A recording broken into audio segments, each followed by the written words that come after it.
Hey, internets, we're back. 2 weeks ago, we were last here and we made people cry, and it was awesome. Hey, it's Into the Party Gang, and I'm Wiley Hobbit, and I'll be your DM tonight.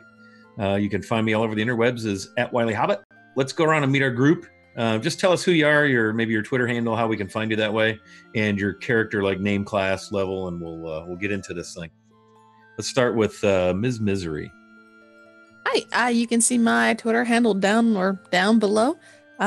Easiest thing to do is find me there because I play in a couple different places, and I am playing Harlow, a tiefling warlock, hexblade, and she had a rough time last game. She's having a crisis of sorts. So yeah, It was great. I love it. All right, how about Abby? Tell us about Lethiris, Abby. What's going on? Hi, I'm Abby. I'm Nascasia Dio across the internet. It's spelled down below because I know you won't be able to figure it out just for me pronouncing it. I play Lethiris, the level 4 Minotaur Barbarian, simple farm boy, deluxe, trying to have a good time, realizing his new friends are all a little sad and a little mad. You got kind of a strange group you've fallen into, so glad you haven't gored any of them yet. Oh no, he would never. Lots of kobolds, though. Lots of kobolds. All right, Devin, introduce us to Pavil Mansard. Hello, I'm Devin. My Twitter handle's down below, and I play Pavil Mansard, a human arcane archer of 4. He's a good-hearted sort.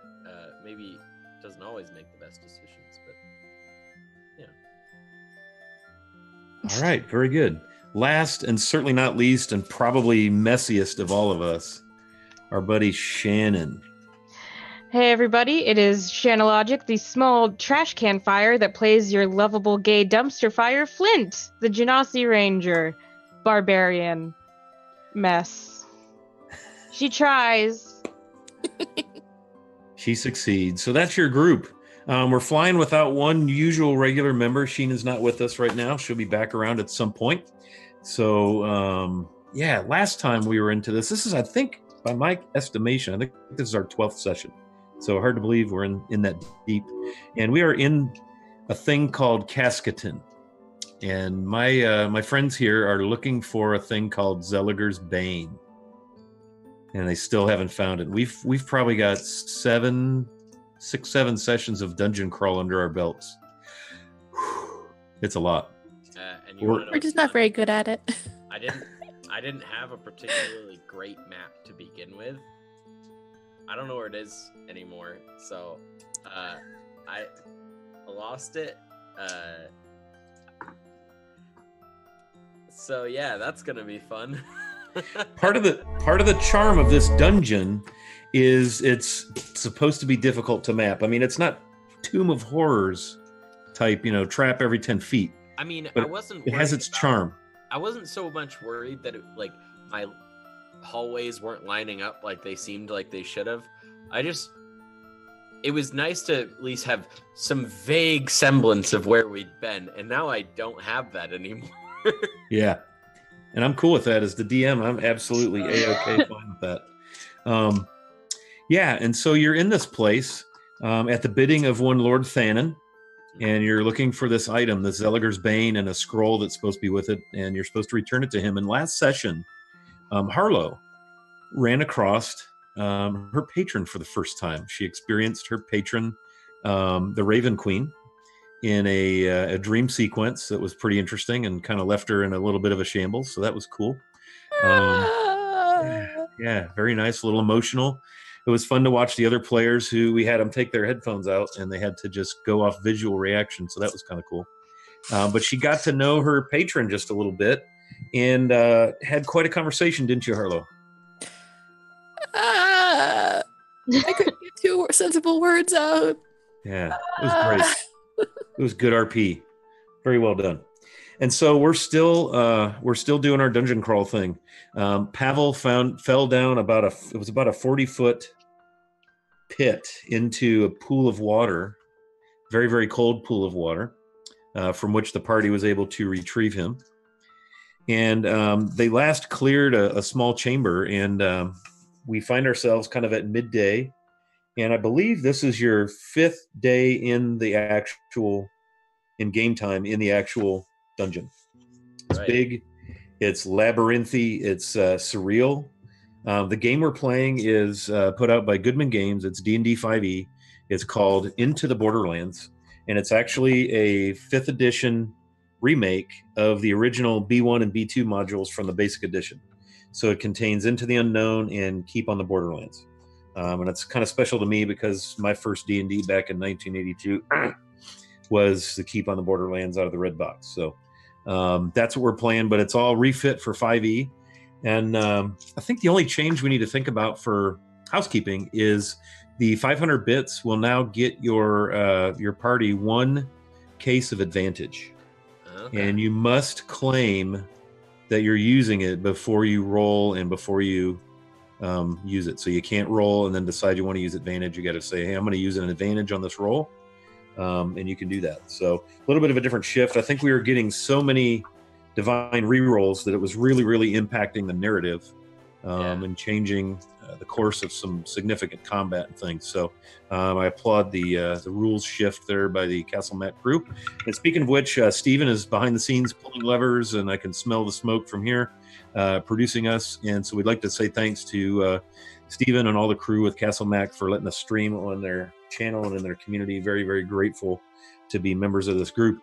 And if you're watching us for the first time and you haven't done so, give us a follow. We're like within 60 or so of 1,000 followers, and this thing hasn't even been up and running a year. I want to say late February, maybe March, was when this channel first kicked off. 61. And 61 now, so 61 followers to 1,000. And also beneath our video, you can see there should be links to the Discord. So this isn't just D&D on the old Twitches; it's a great community. In fact, all these games that have spawned from the original, Castle Mac crew around the table on Sunday nights have all come through the Discord community. So it's very active, vibrant, inclusive, kind, loving, respectful. Really dig it. So give us a follow, hang out, tell your friends, drag them in here kicking and screaming, and let's D&D, shall we? I agree. You all ready? Yes, sir. All right. So we are in Area 7. Oh, probably doesn't mean a lot to you. Good old Area 7. Good old Area 7. Yeah, if you recall, you're at the end of about a 40-foot corridor in a little bit of a kind of a triangular chamber. And there's a door.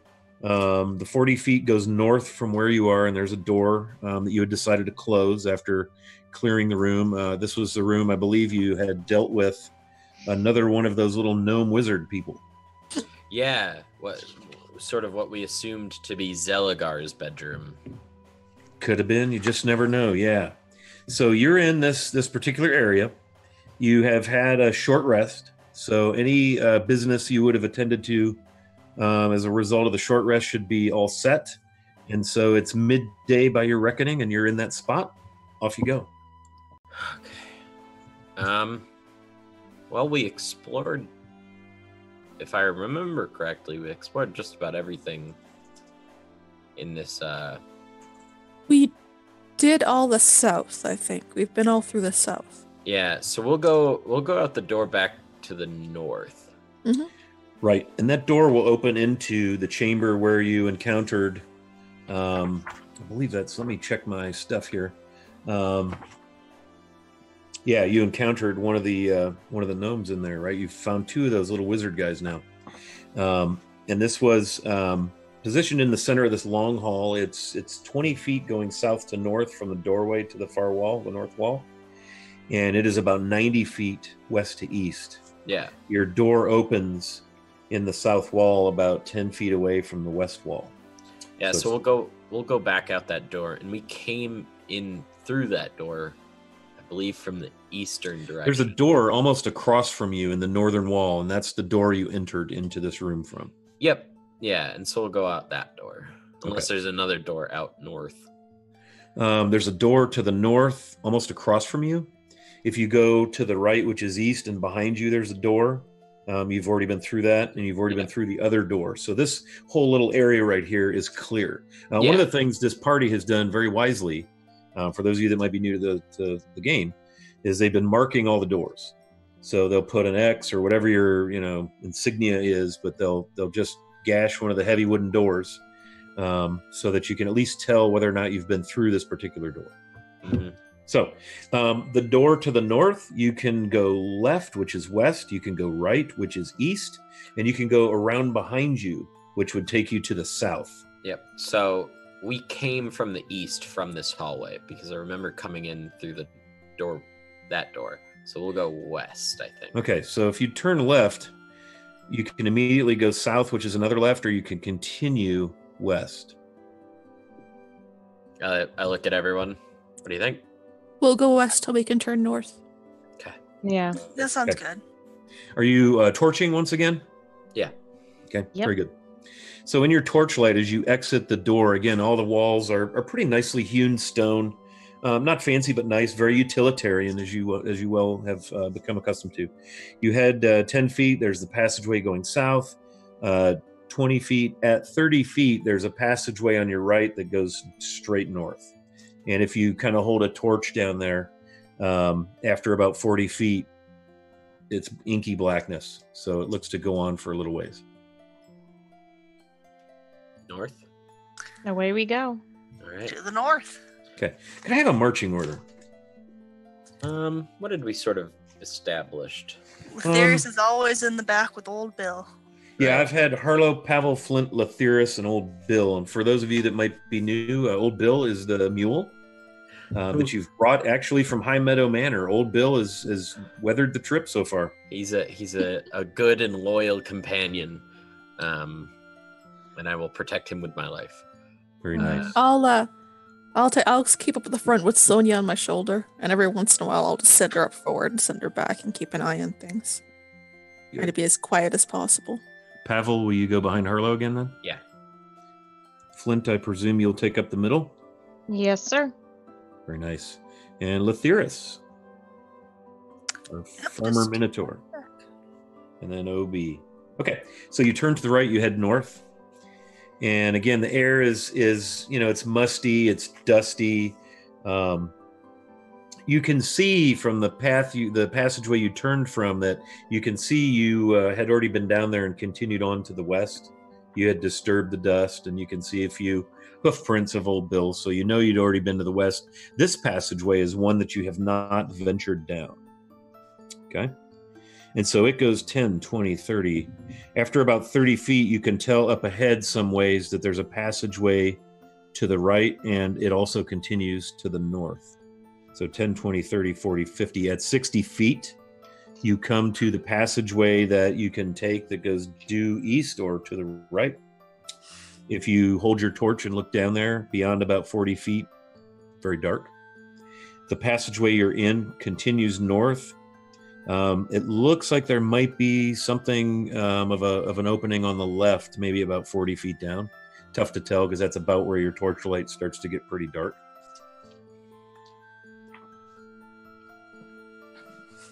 I'm going to send Sonia down just to see what's past our torchlight. Okay. Yeah, so if she scouts down there and goes about 40 feet, the passageway continues. It also goes left, which is west. And about 20 more feet, there's a passageway to the east. Okay. Since we know it's safe now, we'll kind of boot it down to that point. Okay. So you're I'm assuming at an intersection. There's a passageway going to the west, which is left. You're facing north. After 20 more feet, you could turn right, or you could go 30 feet, and the passageway turns left.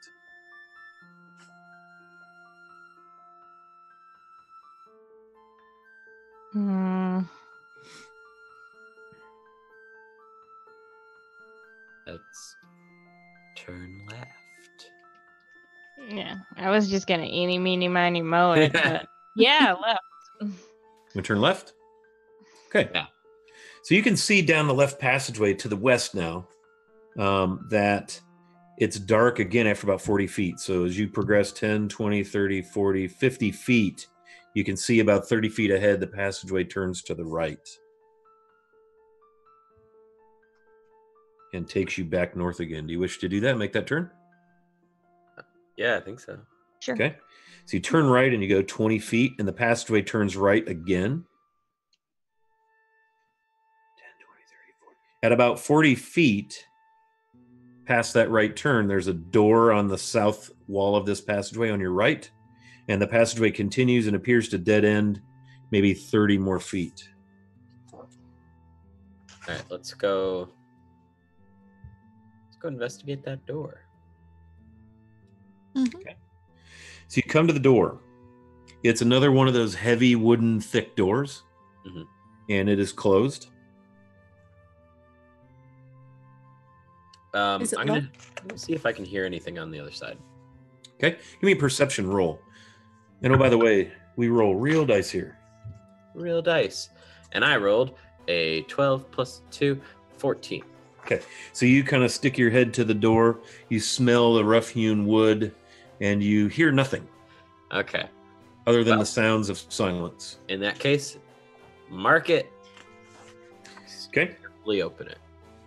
Okay, so you open the door, and you're looking into a room that's actually only about 10 feet across, and if you kind of thrust your torch in there, the entire length of the room is 70 feet, and you're in the middle 10 feet. So the door enters right into the center of that northern wall, and it's 30 feet in one direction and 30 feet, in the other. So, and then the 10 feet in the center makes it 70 feet. Looks like there's mostly like tools, buckets, implements, things of that nature from what you can see before entering. I'll walk in. Looks like it might have been a workroom, perhaps. Cool. Okay. I'll follow him behind.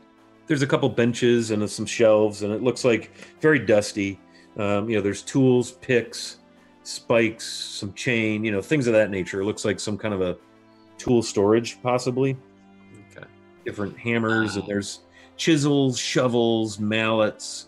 There's crosscut, those like big two-person crosscut saws, some hack saws. It looks like maybe some masonry tools, cobbler's tools. There's a barrel of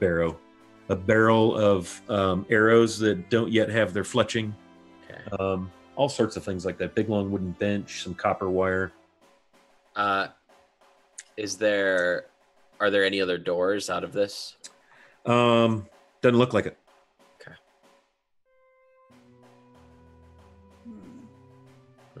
Well, we could give it a once over and then get back to moving around, I guess. Yeah, that's a good idea. Yeah, Right. I say we give it a once over too, because ever since that ghost cat, I don't still know. want to find that ghost cat, by the way. I would like to keep that. So do I, Pavil. Yeah, I'm gonna take a look around. Okay. Once again, there's a couple of empty barrels, shovels, chisels, mining picks. A lot of this stuff is a little bit rusty. You might see some rot here and there from like dry rot from some of the wood. There's again a coil of rope. Looks like you'd guess maybe like a typical 50-foot coil of rope. There's a big coil of heavy chain. Looks like a bunch. Some very thin, slender copper wire. Well, okay, I guess we can keep this in mind in case we need any rope or chain. But I don't want to just burden old Bill with any more than we need. So How much? I'm gonna burn myself with the rope and the coil. I was gonna say, how much of that copper wire is there? If you spend a little time investigating it, hit me with what are you going to do? Tell me exactly what you're going to do with that copper wire. I was gonna wrap it up into sort of a bundle and take it. Okay. It looks like there's probably 15, 20 feet of it. All right, I'm taking all of it. Yeah. Okay. And it's pretty light gauge. It's not big round cable, so Awesome. it doesn't take a ton to kind of wrap that up and maybe stow it with the gear on the mule. Perfect.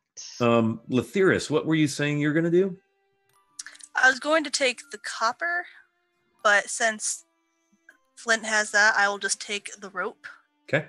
Yeah, it looks like a coil of 50 feet of light rope. It's in okay shape. Maybe it was a hempen rope. It's you would think sitting in here for goodness knows how long it would kind of go to heck. So you can tell it was a fine, really solid bit of rope to begin with. All right, back Some out into the really hallway. long iron bars. There's a vise. It just looks like it's probably kind of the storeroom for the tools that are used to maintain Yeah. the facility. Back out into the hallway, I guess. Okay, so when you exit that door, it faces north, and you're back out into the 10-foot hallway. Yep. There's about 30 feet that go to a wall to the right, which is to the east, and then you go back the way you came about 40 feet and have to turn left and go back south. Yeah. Let's check out the 30 feet to the right. Okay. To the east, just to see. All right, the whole group going there? Sure. Yeah, I agree with that. Okay. All right, so you guys take a right, go in about 30 feet, and you hear a loud slam as a huge iron portcullis drops from the ceiling in the hallway Shit. behind you. Shit. Oh. Lethyrus, lift it up. I do that. I lift it up. Okay. I run over. Roll me a...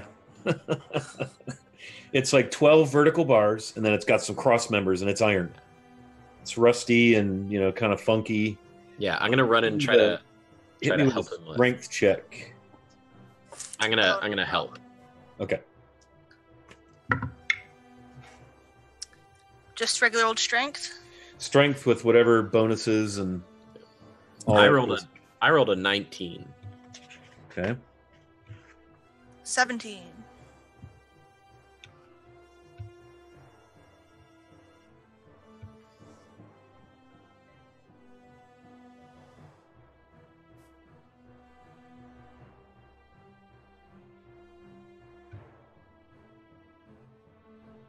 I haven't gone to sleep. I'm looking at something. I thought you Fair froze. I Yeah, thought I froze. Oh, yeah, sorry. the intense concentration. Okay. So you guys strain and strain and strain. And you can feel it want to move, but it's just not enough horsepower. Or Minotaur power. My apologies, Lethyrus. Can I come over and try and help? I'll help as well. All This'll right, go everyone- well. It's 10 feet everyone. wide, and there's cross members, so you could literally... Everyone on 3. 1, Yeah, yeah, 2, yeah. 3. Dirty 20. Nat 20. 14. Oh, I I'm got gonna a hit a bad nat one on 20. that one, y'all. Do you have any strength bonus, Pavil? Yeah, a +1. So 21. And you got a dirty 20, Flint? Yeah. Okay, what did you roll, Lethyrus? I rolled a 1. So as you're doing this, right, you're all like, "Argh!" 1, 2, 3, 4. Pavil, you feel a hoof step on the top of your foot as the Minotaur tries to, really brace himself, and he stomps down on your foot. And you're going to take a point of damage from that because that doesn't feel really good. I'm But sorry. you managed to move the portcullis up about a foot, and then it kind of grinds. It's like the mechanism isn't awesome anymore, but you got it lifted, but you still got about a foot, or you only got about a foot clearance off the floor. And it's the bottom of it is flat, so when it just seals to the floor. There's no spikes or anything. So it's what you have is that bottom cross member is about 12 inches off the floor, and it's kind of bound up again now. Harlow, do you think you can crawl under? Only a Oh. foot? I'll try. Are And you she'll- are you Can you make 12 it with your inches horns? thick? I can smush. Do we have like a contortion check? No. She'll A sleight take of off the body. bulk.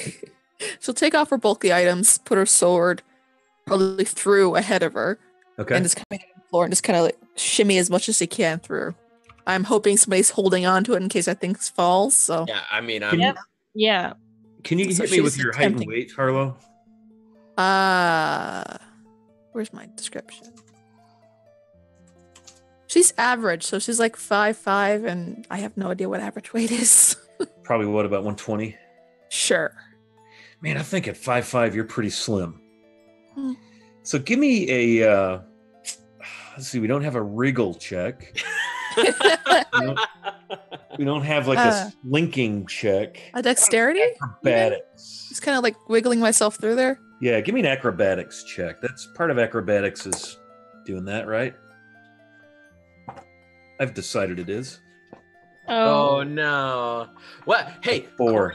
Oh wait, no, you would have had. I get a hip bone or something. God. Yeah, you get snagged a little bit. Now you're not stuck, but you're not able to get through that thing.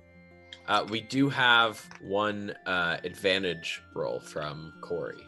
Okay. I didn't call it first though. Yeah, I know. Just for future reference. Can I like use one of my feet to sort of nudge her through, just like push her while I'm still holding up the grate? That's gonna hurt. I'm really sucking it in. It's trying to wiggling. So yeah, try it. It's okay. Yeah. Do you guys want to make another swing at lifting this thing? Yes. Yeah. Yeah. Please. All right. Magical dice, don't fail me now. Oh, 21. 17. Come on, Lathyrus. Don't step on me. 6. I love your honesty, Minotaur. What's wrong with this dice? Love it. Throw it. So Bad you dice. get it's like, God, I can tell it wants to move. It's like the stupid mechanism. It's like you're moving it, like this much, and it's up against something. It's like you're not able to quite get whatever mechanism is in the doohickey. You know what I mean? You can't quite get it to go up. You maybe got it another inch or two. Is it enough for me to wiggle through? Try again. Please, please.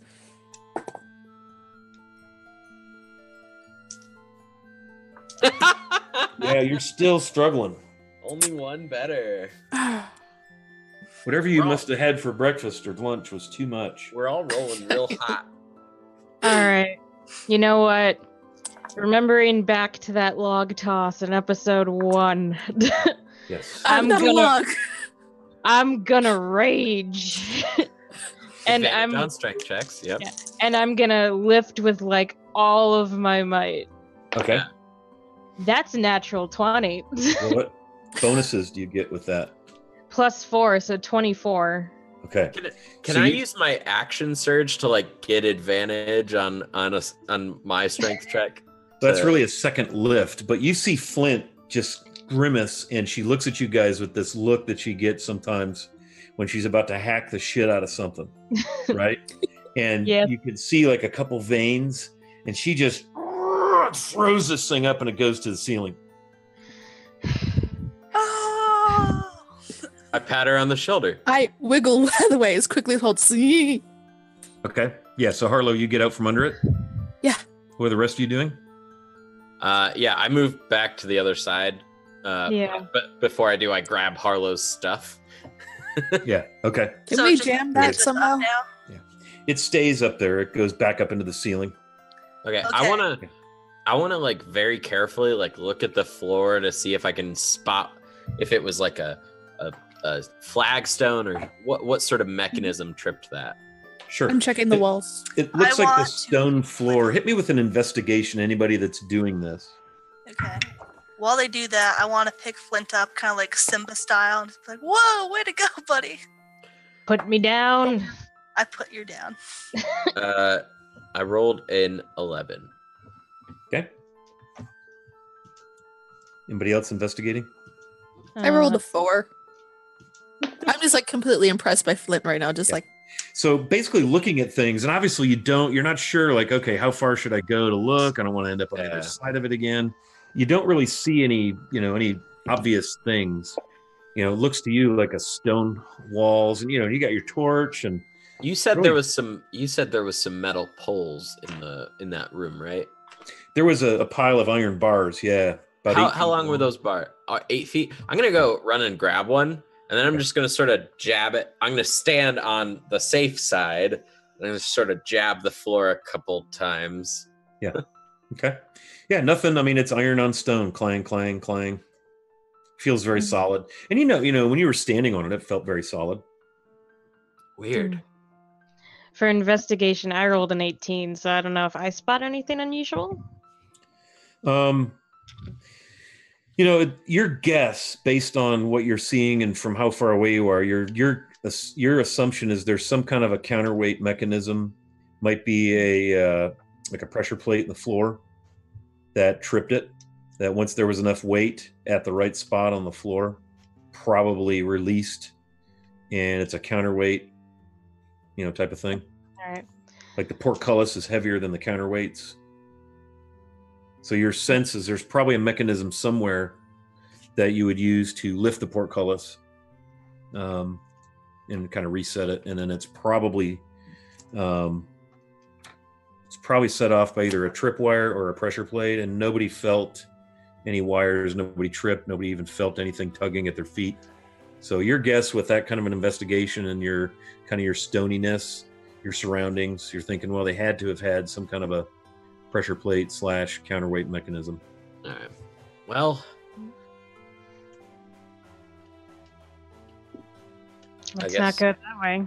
Yeah. And I'm going to award Flint an inspiration for thinking to rage in that case, because you guys were kind of toast at that point.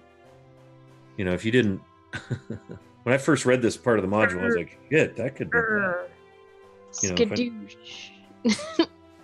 So yeah, you earned an inspiration for that. Clever. Nice. Yeah, the funny thing about Lethyrus, he's a barbarian, but he's not an angry kind of guy. Right. Flint's got some issues. Yeah. Flint doesn't have far to go to rage. No, Flint issues. Nice.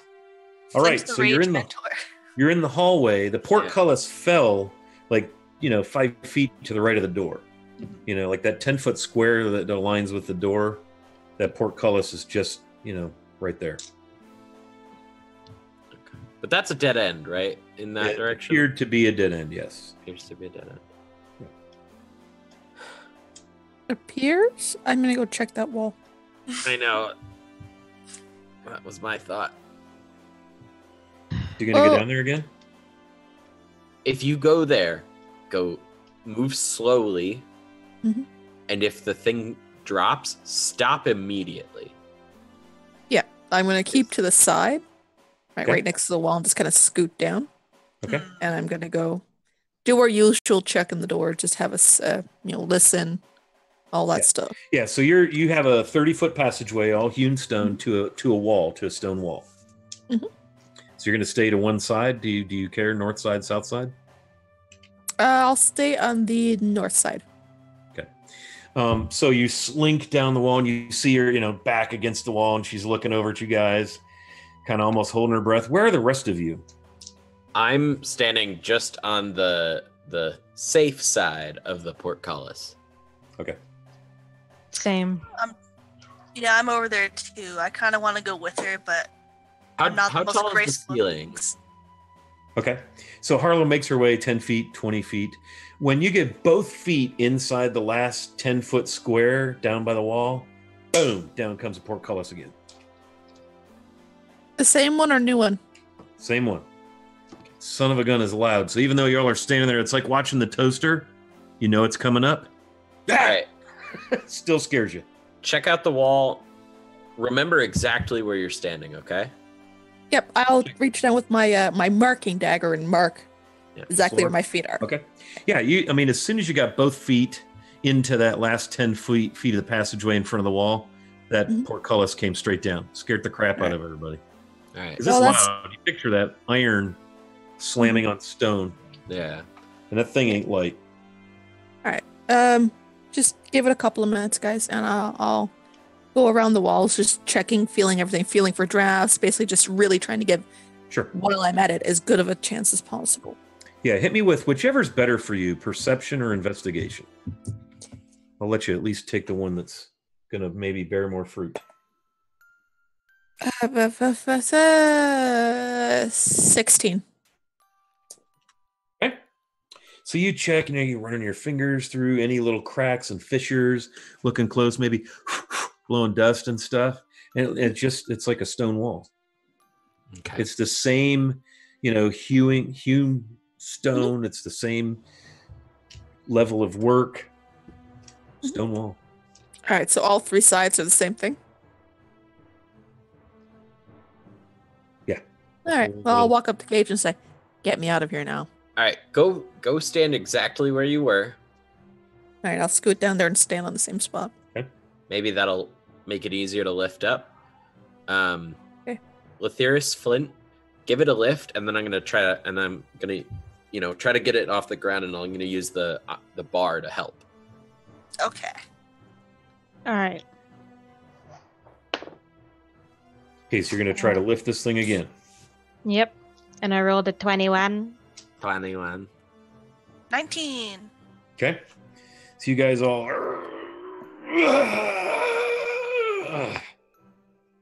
Still there. Oh, that sucker's heavy. No movement at all. Just, you can feel it give just a smidge. But it's an old rusty heavy duty mechanism. I'm an idiot. Never mind, guys. Leave it there. It's fine. I'm going to cast Misty Step. I forgot I had that. So describe for us, Harlow, what's that effect like when you do that? I'm going to be quiet and concentrate for a minute, and Sonia's going to croak, and I just turn into black mist. And I travel along the floor, flow through the grate around your feet up till I'm behind you, and then I'll coalesce again. That was very cold. It's like my heart. Oh. Howl's is was really cool. happy because it worked. That was cool. I'm going to throw you an inspiration for that use of your Woo. Misty Step. Very good. Well, I think we should stop playing around with this gate then. Yeah, probably. That's awesome.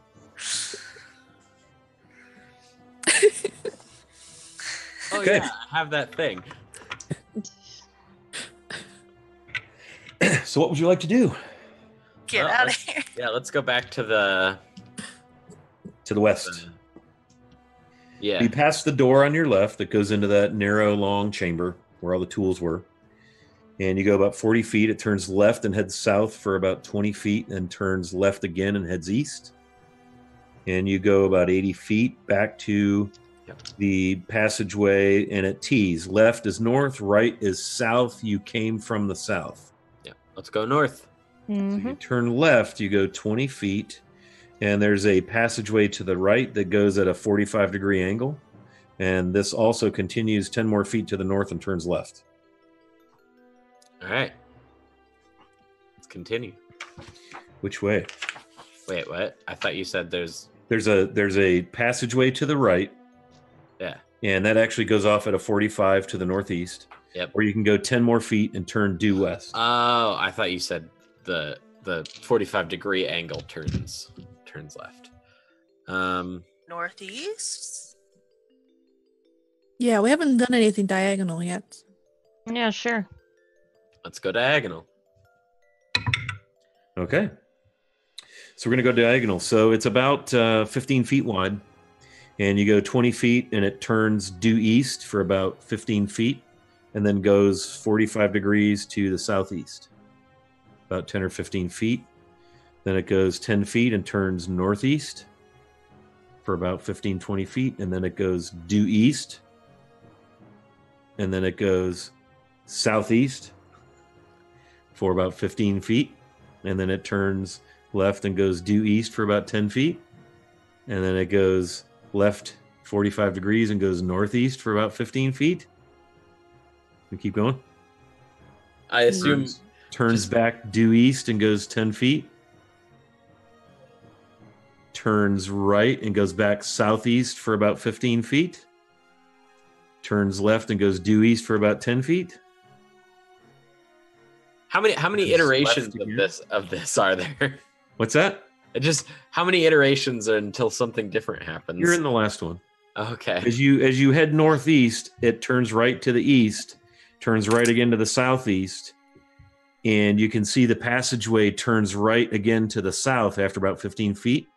Right before it turns right to the south, there's a door in the east wall. Okay, I'm gonna turn to Flint and I go, that must have been your favorite passage ever, because it wasn't straight. I don't get it. Sorry, it's because you're a lady and you like the bard lady. It's a... Sorry. So, is it a bard thing? Yes, exactly. That's exactly what it is. Okay. Is that not normal? Ha For ha women? ha ha ha. Nice. I don't know. I don't really understand either, Latheris. So you have a door on your left, on the east wall. You're facing due south. Your torchlight gives you about 40 feet, and it looks like there's another door on the on the left, and then the passageway continues southward. Let's check the doorway on the south, or on the east. On the east. Okay, very good. Okay, so you're at the door. It's another, typical heavy wooden door. Much as we have come to expect. It is not marked. We mark it. Never seen this door. Okay. Would you like to open it? Yeah, mark and open. Okay, so you mark the door, you swing the door open. The room goes about 40 feet to the east, and you get kind of 45-degree diagonal walls that take the room from 10 feet wide where the doorway is to 30 feet wide, and then it goes 30 more feet. So it's a total of 40 feet deep, and it's kind of a square with that little 45-degree to the doorway. Okay. So you open this room. It's basically a 30 by 30 foot room. There's a little wooden bed, a small table. There's a chair in there, and there's about a 12-foot long by 8-foot wide red plush carpet right in the center of the room. Nobody step on that carpet. Yeah. Poke it first. I still have that 8-foot pole. I'll step into the room and from as far as I can away, sort of flip the carpet back. Okay. Everybody give me perception. As you walk into the room, look around. 16. 18. 23. 16, 23. 15. Okay.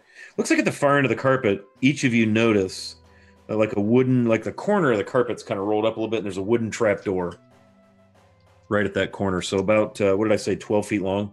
Yeah. At the far end of that carpet, you can see on the floor where the carpet's kind of flipped up, and you can see part of a wooden trap door. Okay. Yeah, I'll just full push the carpet off to the side with the pole. Okay. So as you do that, you kind of hook it with the iron bar, the 8-foot iron bar. Is that what you're using? Yep. So the carpet somehow kind of like comes to life, and it tries to wrap itself around the bar, but because of the thinness of the bar and the plush, weirdness of carpetiness of the carpet, it can't really get wrapped around the bar, but it's like flopping around, and it's like the strangest thing you've ever seen. I scream. I'm gonna sort of like try to pin it there, look back, and I go, attack it, attack it, attack it. Okay. I pull Hit me out. with a strength check, Pavil. 17. Okay, so you're successful. You can tell it's, really trying to move, but you're able to kind of pin it. But, it's a flat carpet, and it's moving around, and you're not sure how long you're going to be able to hold that for. Hopefully, at least for everyone to get in a round of attacks. Let's roll initiative.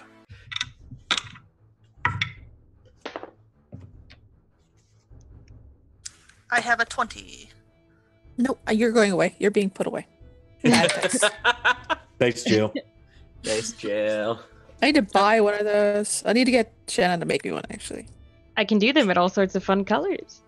I plan to, actually. I was going to get more the potion bottles the other day. Oh. Made to order some. I rolled a 25. Okay. Harlow? 14. I rolled a 10. Great. Okay. So what we have here is Pavil has pinned down this big 12-foot rug that all of a sudden tried to attack his pole when he moved it. And he's pinned it down for the time being. And that's kind of what you're doing right now. Okay. We'll say that you kind of surprised the rug and were able to pin it down. Flint, you are up. Let's see. What am I going to do? And it's laying on, it's the strangest thing you've ever seen. And you just heard a Minotaur scream. Also a strange thing. All right, I'm going to, as a bonus action, cast Hunter's Mark, say some stuff in Primordial, and then take a shot at it with my bow. Okay. That's going to be a dirty 20 to hit. Okay. And let's see that. 1d8 plus 1d6 of damage now. Let's see. So that's... math is hard, you guys. It is, isn't it? It's painful, especially this time of night. That's going to be 10 damage. Okay. And that's all I can do. Okay, so you stick an arrow, the carpet's kind of folded up a little bit around and so you just see Flint kind of go through her motions of Hunter's Mark. You hear her utter something in this guttural, primordial, very almost earthy sort of sounds, right? Just, boom, fires an arrow into this thing and, and it reacts like you've hurt the carpet somehow.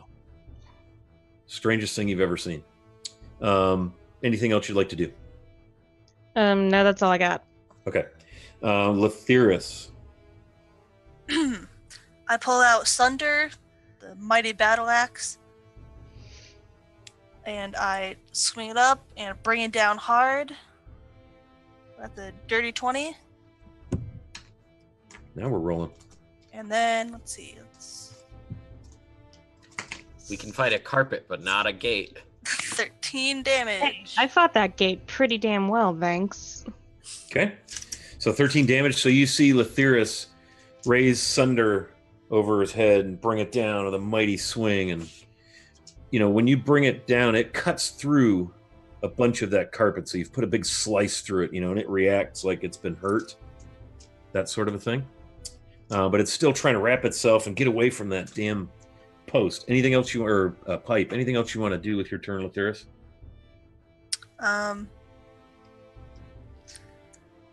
Don't think I can actually do anything. So, I guess not. Okay. Pavil, you are currently at the start of your turn holding down a rug, a carpet, with the 8-foot iron pipe. Or bar, I guess. It's a solid bar, not a pipe. Yeah.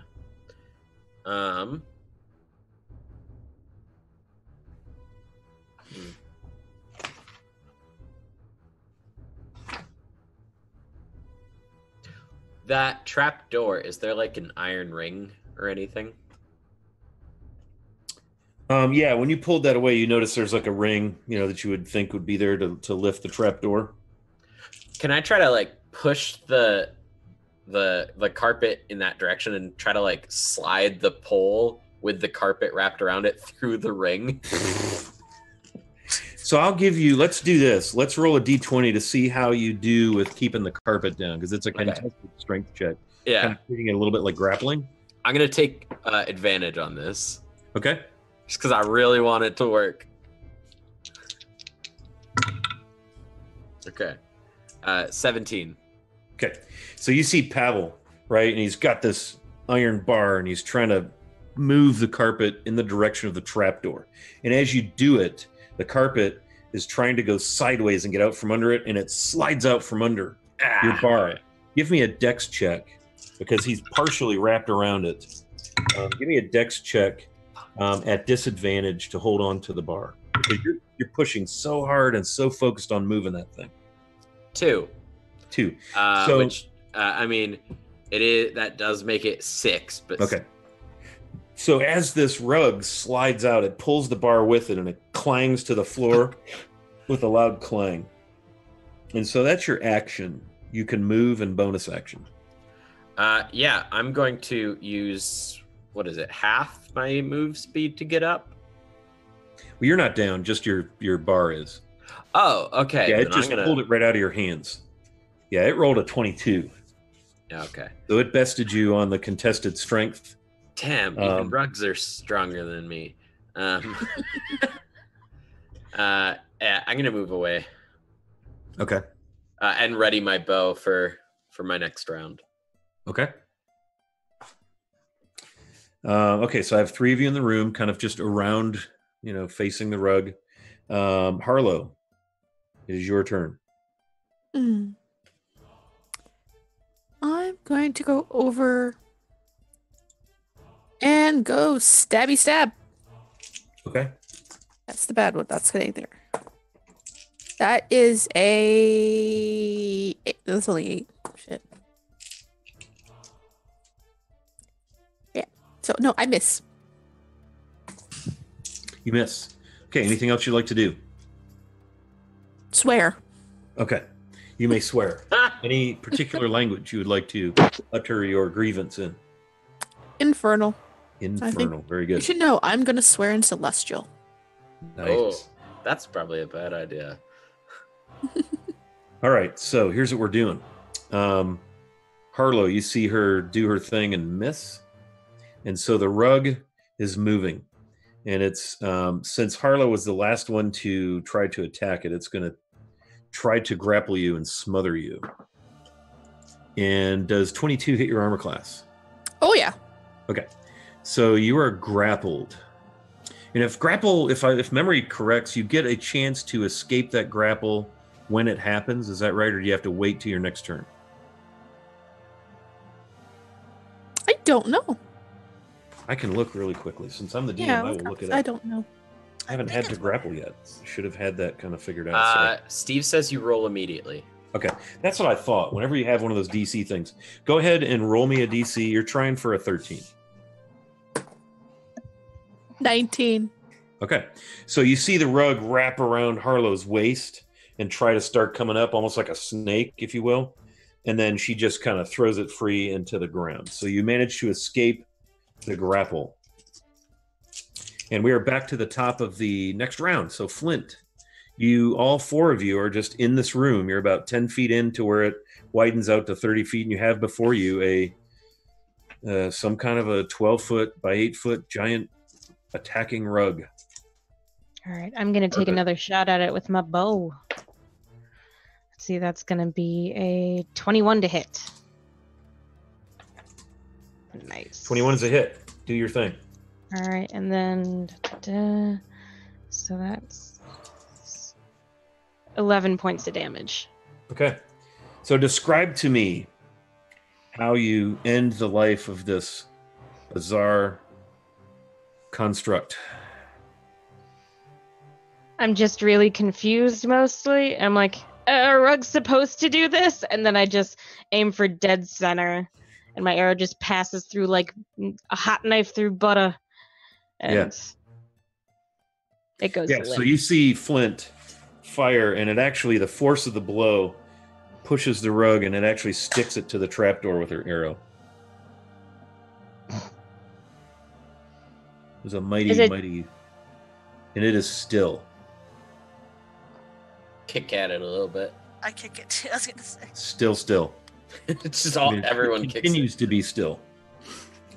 Yay, we killed a rug? That was interesting. Yeah. I've never seen anything like that. I know. Stare at it for a minute. Well, this Zelligar was supposed to be a very powerful wizard, so it doesn't surprise me that he could animate something as mundane as a carpet. Yeah, I Stare guess. at it for a second, and then I'm going to cut off a little piece and put it in my pocket.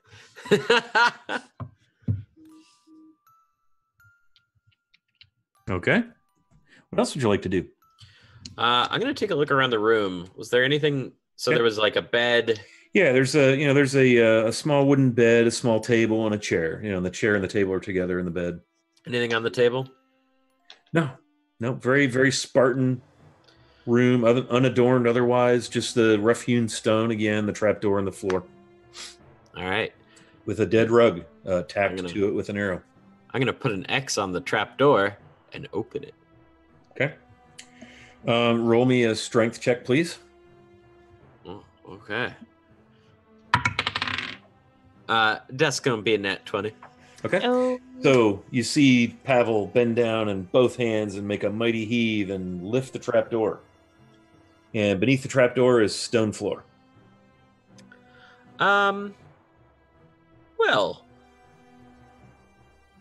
Poke it. yeah. Poke at it. With your iron bar? Sure. Yeah. Tang, tang, tang with the bar. Kind of echoes. That's unusual.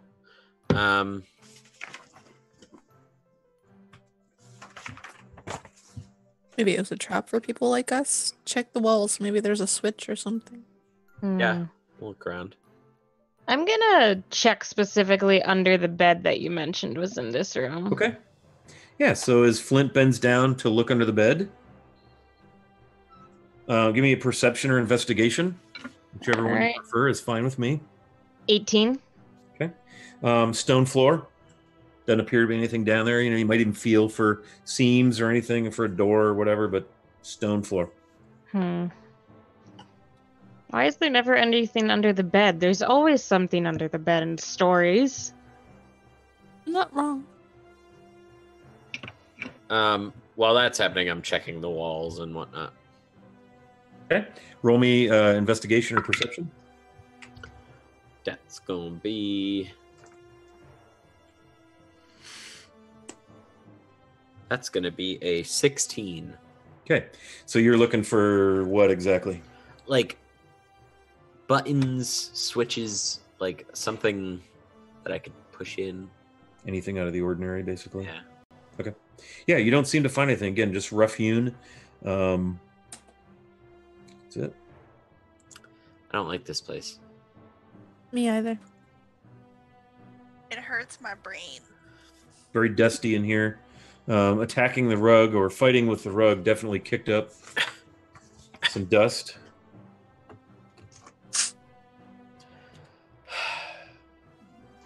Next room, I guess. Yeah. Is there anywhere in the room that, besides like the scuffled bits, where there isn't dust? No. Okay. Yeah, I guess we'll leave this room and go to the other door you had mentioned. Okay. So you you exit the room, and to go right and diagonal is the way you came. So you turn left and go due south, and after 40 feet, or at 40 feet, there is a door on the east wall.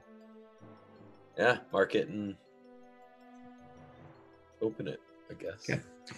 So you open this, and it's almost a mirror image of the room itself, same dimensions, except the bed, instead of being on the south wall, is on the north wall. The table and chairs were kind of almost at the end of the rug, just past the trapdoor in the other room. This room, the table and chair are on the south wall, and there is a door directly across from the entry door in the east wall. Is there a rug? No rug. Okay. Not any rug you can see. Invisible animated rug. Yeah. I don't know. I immediately drop to the floor and check under the bed. Okay. That's gonna be a 13. Okay, very good.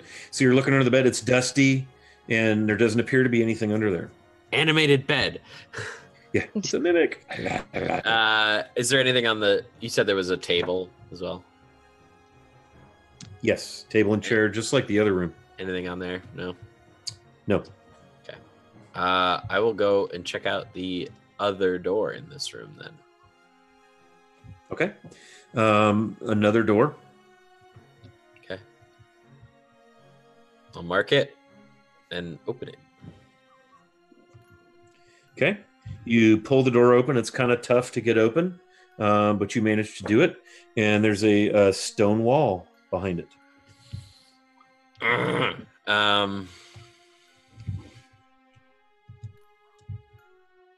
Hit it. Just like the trap door, right? Like the trap door fit right into the floor, but then when you lifted it, there was floor, stone floor. Same with this door, it was like recessed into the wall like a door would be. Then when you open it, bam, stone wall. Like the door wasn't on the wall, it was in the wall like a door jam. Does that make sense? Yeah. Open sesame, and I poke. So like what you're saying is that the door is closed like a door should be, but then when you open it, it's just a flat wall. Yeah, like the door was inset into the wall. When you open it, there's more stone wall behind it. So if the door was this thick, that's the depth of the cavity. Oh, that the door okay. was in. Yeah. Gotcha. I'm And then gonna the same try with the something kind of stupid. Nice. I'm gonna close the door, and I'm gonna knock a couple times, Okay. and you then hear a knocking sound, I'm gonna open it again. and you see the stone wall. I thought perhaps being polite was some sort of magical lesson we were supposed to learn here. Just because please is the magic word doesn't mean it's actually magic. Is there a keyhole on this door? Doesn't appear to be. I knock That's right, on you the guys have- stone wall inside. You the guys have door. keys, don't you? Well, Hmm, Flint has a key. so many keys, y'all. I'm confused. So I knock on the stones inside the door. The wall door. It's like wall, just like the walls, solid. Alright. Pardon my language, y'all, but this is some bullshit. I agree. I guess we should head back. I guess. Were there any other? Is there anything else down in this direction that we didn't go to? You're still in a passageway that you haven't fully explored. It continues south, and again, at the edge of your torchlight, it appears there's another door on the east wall. I guess let's head to that same door. side of the wall as the doors you've been opening. In we go. So you go 40 feet down to that door. Yep. Yes. Yep. Another wooden door. Mark and open. Carefully. Okay. You mark it and you open it, and the smell that comes out of this room is nasty. Like animal BO pungent smell. I close it and I look at the others and I'm like, And actually, Harlow's in front, so Harlow's going to Oh. see this. As you open the door, you see in there, again, it looks to be a room of the same size and shape. But in this room, you see a rather large, kind of lizardy, reddish, rust-colored, dragony creature like you've been fighting earlier. But he's got a beautiful shield, and he also happens to have with him a longsword. And he's seated on a great wooden chair, and around him are three other of these creatures. All of them look fairly buff, fairly tough. They all have spears, and they're all conversing. And as you open the door, they turn and see you, and it is time to roll initiative because they are barking in some guttural, reptilian, croaky language. Oh, hell. 22. That's 18. actually good. Dirty 20. Yeah, dirty 20. Yes. Rolled good for once. 10. Okay, so Pavil's 22. Lathyrus is 18. Right? Mm-hmm. Harlow's dirty 20. And we have another 10. advantage from Carapace. Thank you, Carapace. Oh, thank you, Carapace. Thank you. Awesome. Thank you, thank you. You so nice. Let's see. Here we go. So let me get my guys. I'm going to roll them individually.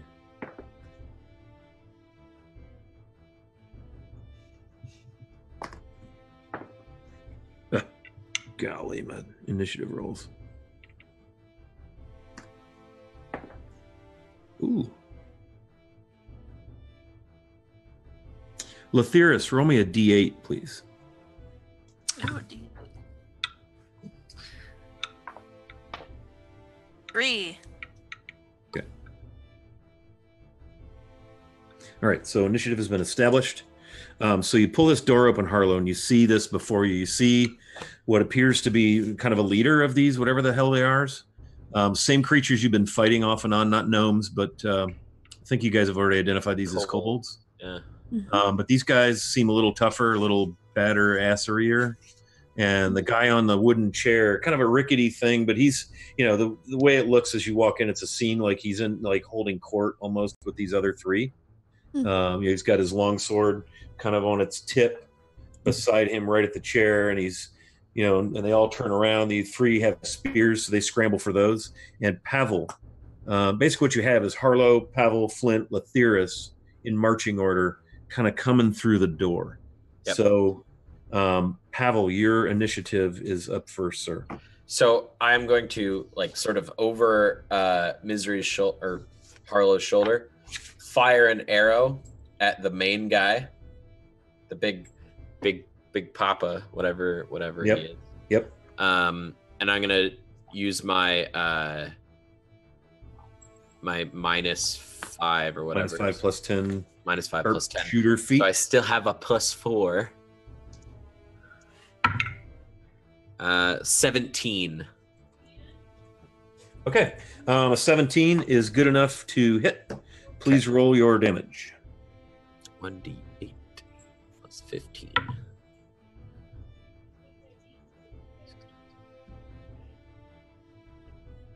$22 points of damage. Okay. Action surge, arcane shot, bursting arrow. So again, aimed right at the big guy. This one is it'll do that sort of forceful explosion 10 feet out in radius. So is that the one where everybody takes damage if they're within 10 feet? Yeah. Okay. Nat 20. Oh, Jesus. Nice. So that's going to be 4d6 instead of 2, right? Yep.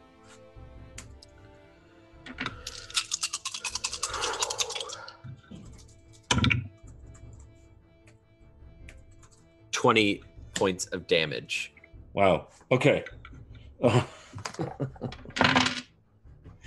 So describe the scene as you destroy everything in this room, including what appears to be his pet, like a huge fucking weasel. You've never seen a weasel this big. I would say Flint and Pavil have seen weasels. Well, I'd say Lethiris has on the farm. Harlow, you've probably read about weasels. But this is one bad mamma jamma weasel. And Scott, I'm sorry. I didn't mean to destroy your thing. Kill my kobolds, man. So describe what happens when you fire this arrow and you waylay all 4 of these kobolds and their pet giant weasel. Yeah. So up goes the weasel. Catching the stench and through the door and the sight over Harlow's shoulder, I immediately draw my bow, pull it back, fire, hit the lead guy right in the chest. And even before the arrow hits, I've already got the other arrow out and I'm focusing the arcane energy through one of my little leather ties, and the arrow starts thundering with magical force, and I fire and it hits, and there's a ripple of force outwards, and it knocks all the things around him off his feet. Wow. I imagine he was starting to get up, but the force of the 2 arrows just knocks him back into his chair. Yeah. The nat 20 is what did it. Right? Yeah. Because you did 20 damage. Yeah. Yeah, the nat 20 is what got us. Yeah, that was sweet. One of the things in this module we're running is it's a levels 1 to 3, I think, is what it's prescribed for. And you guys have, you've advanced to 4th level. And so when I go through here, I buff everything within reason, but I don't want it to be just walk through and. Oh yeah. So I tried to stock it well without just making it, a big meat grinder. And I try to buff everything, and I buff the shit out of these guys. Sorry. Nice. Yeah. I look back at the other guys and I go, we're safe. Yeah. So what happens is, you blow the throne do I? over of the leader guy, just blow it against the wall. The throne shatters. The other 3 dudes off their feet. They're concussed and dead. There's a wooden box under the throne that the force of that, the lid whipped open, and some of the coins you see, silver, electrum, copper.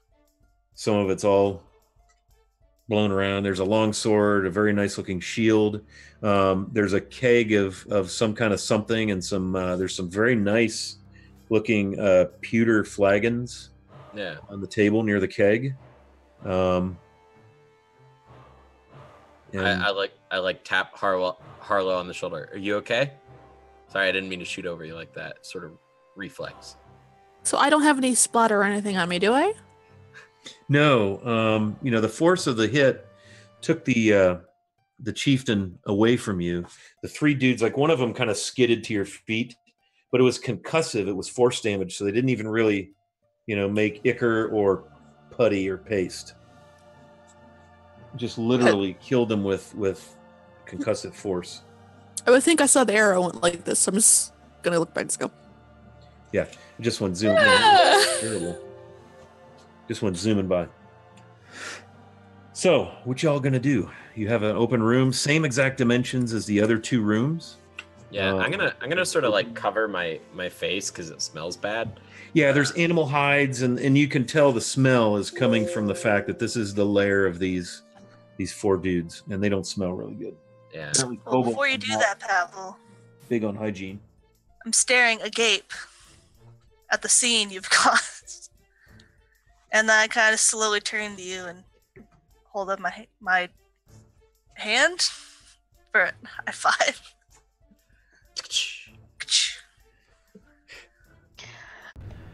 Excited because there's a giant weasel, so we're eating really well tonight. Oh yeah, weasel soup.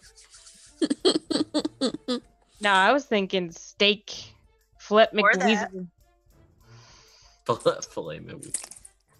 Rotisserie style. Yeah, the weasel is just concussed. It just blew against the wall, and it crushed its skull. So I'm it's immediately, perfectly...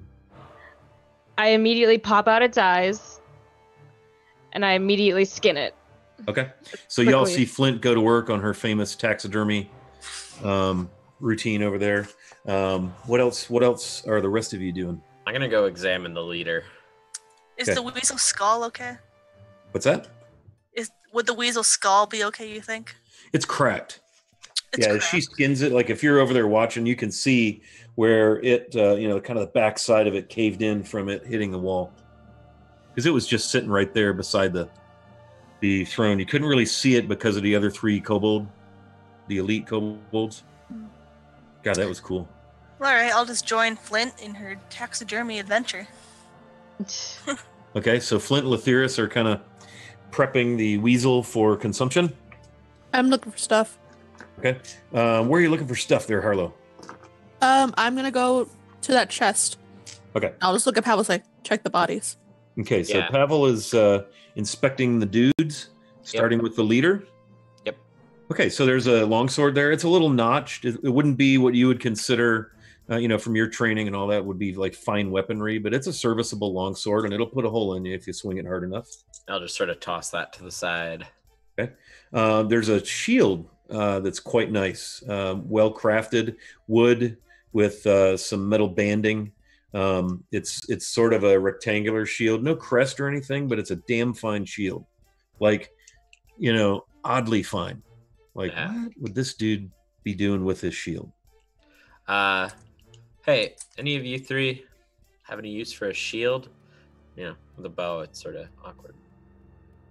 I mean, I could. And this is real nice. I'll take it. Yeah. All right, I'll hand it to Lethiris. Okay. Strap that to the old back and dive back into the weasel town. Okay. Lethiris, is a barbarian, you're probably proficient with shields, aren't you? I believe so, yeah. Yeah, pretty sure Cool. that's a thing. Yes. I am proficient with shields. Very good. Okay. The chest. That's all you see on the bodies, by the way. Yeah. They're wearing hides, the usual kobold attire. Harlow, you have a wooden box there. There's a bunch of coins, mostly silver. If you take the time to kind of sift through it, it's 265 silver. 31 electrum, 87 gold, and 4 platinum. Cool. By your estimation, you guys are starting to accumulate some bling this little trip. Yeah. So between the promise of, what was it, 1,500 crowns? Was that what it was? I don't remember. I got it written down somewhere, but my notes disappeared along with my map, so I don't know. I've got it somewhere. So you're thinking, man, if we live through this, right, we're gonna be doing okay. Okay. What else would you like to do? Flint and Lethiris are field dressing the weasel. Yes, I'm also removing the scent glands. Go ahead. I'm sorry. I'm also removing the scent glands, and I'm just putting them in a cloth and putting them in my pocket. Okay. Yeah. All right. Exactly my reaction. Flint. Roll me. How do I want to? Roll me dexterity. All right. As you're skinning and. That is, if I do math correctly, 23. Okay. So you deftly take this weasel apart, break it down. You've got legs, you've got ribs, you've got, backstrap. I mean, a long backstrap because it's a weasel. I mean, this thing was probably 5 feet long. Like if it stood up, it would be medium human sized. It was big. You got 4 legs. There's hams, all that's the associated stuff. So you can strip that thing out and there's probably a good 30 pounds of meat there. Obviously, you can feast well tonight if you want to eat it. But with your dexterity roll, you manage to get that hide off of that thing in fairly excellent shape. Like you've got the head, the legs, the tail, all. You didn't butcher that thing as far as the hide goes. So you may, if you can get somebody to tan that thing for you, or if you know how to do it or dry it out, you may have a nice little animal hide there. Sweet. This will be good for the winter. Yeah. Nice. So. All right. So let's do this. Let's take our break real quick. You guys down for that? Sounds good. Yeah. I'm down for that. I need to get up and stretch for a minute. So, you guys are in area 35A. If that means anything to you, just write that down. I'm sure you need to go buff some enemies so I don't wipe out another encounter in one shot. I'm good. That was sweet as hell, man. I loved it. All right, well, let's take our break. I think is that 10 minutes normally? I think that's 10 minutes. 10 minutes. All right. So see you all in this many minutes. Good work, gang.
Whew, nice battle, y'all. Or, well, Pavil. Nice kill. So you got some more treasure. I'm assuming you're going to load that on to old Bill. Good thing he's a strong mule with all this coin you're amassing. Mm-hmm. So you're in this room kind of looking through things and all of that. The doorway leads back out into the hall. And the hall was actually 10 feet away from turning to the right, which would be west.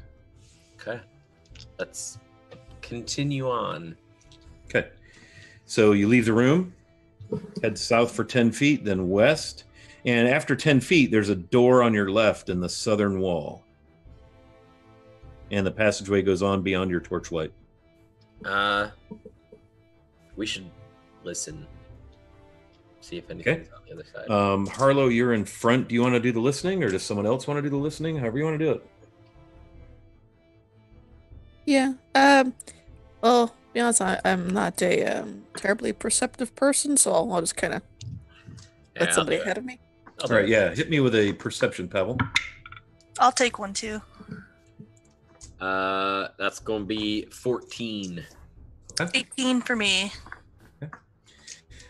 So you both hear silence. Okay. I will mark the door This is a door you haven't seen yet. and open it. Okay. There's a passageway that goes 20 feet and then turns to the right, which is west. Or the whole 20 feet of that passageway is actually open to the left, which would be east. So you kind of enter it's kind of like a 10, 20, let's see, 20 by 30, 20 feet north and south, 30 feet west and east. And there's a passageway out going to the west and a passageway going to the southwest about 20 feet into the room. Do we go into this room or do we check out the rest of this hallway? I think we should just start checking out the room. Mm-hmm. Yeah, we'll head in. Okay, same marching order? Yeah, but I assume Yes, sir. everyone's being real cautious at this point. Okay. As cautious Yeah, as I can be. You enter the room, and Harlow, as you step on the floor opens. And you drop down a shaft a long way. It's a long fall. And so you hear Harlow scream or something. Sonia flutters up off of her shoulder out of reflex, and Harlow vanishes into a pit. It's like the floor just... Yep. And Harlow, you land in about waist-deep water, and it is frickin' cold. And you're going to... hang on a second here, will I... Oh no. Oh no. Oh no. You're going to take some damage from the fall. Yeah. Okay, so when you drop into this water, it's a little ouchy. You're going to sustain 2 points of bludgeoning damage. Ugh. Fall. So you dropped. You would guess you dropped 3-4 floors, and that floor opens 10 feet straight out, or 20 feet straight out and 10 feet wide. So this 10-foot wide, 20-foot long pit just opened up, and Harlow vanished down into it. All right, so As you look, as the party looks to the east, you realize this is an area you have frequented. Somebody hit me with an intelligence. How about a wisdom check? Everybody give me a wisdom check. 5. Let's see. 15. So it's just general wisdom, right? Yes, please. With 14. Okay, so anybody above a 12 realizes you're pretty sure this is the pit that Pavil fell into. And so, Harlow, let me start with you. The party is above you. They can look down and see, but it's 40 feet down, so it's kind of all you know is you heard a scream, a splash, well down there. It's dark down there. Okay? Harlow, you landed in about waist-deep water. It is dark. It's quite dark. Do you have dark vision? yes. Okay, so it's shadowy. Okay? All right. If you had to guess the size of the chamber in which you find yourself is By your reckoning, you kind of stand up facing south. It's a cavernly chamber, so it's no longer hewn stone or anything. It's probably about 30 feet around, and there's a passageway. Like if you were to continue through that water for about 20, 30 feet, it looks like that passageway goes into a bigger cavern. Okay, and last time I had Sonia got to fly down and go into that passageway, right? I think she did get down in there. Yeah. One of the things you've noticed about Sonia is she can fly a certain distance. You're guessing somewhere between 90 and 110 feet. Wink, wink. Yep. You kind of lose the ability to see out of her eyes. And so you didn't get to see a lot when you sent her down there before because she descended that 40 feet and you could only see about 50, 60 feet of her travel because 40 of it was used up by her going down the shaft. All right, I'll call her down. Standing there, she will flutter down to you and perch upon your shoulder, croak in your ear. I'll just kind of scratch her underneath her chin. Okay.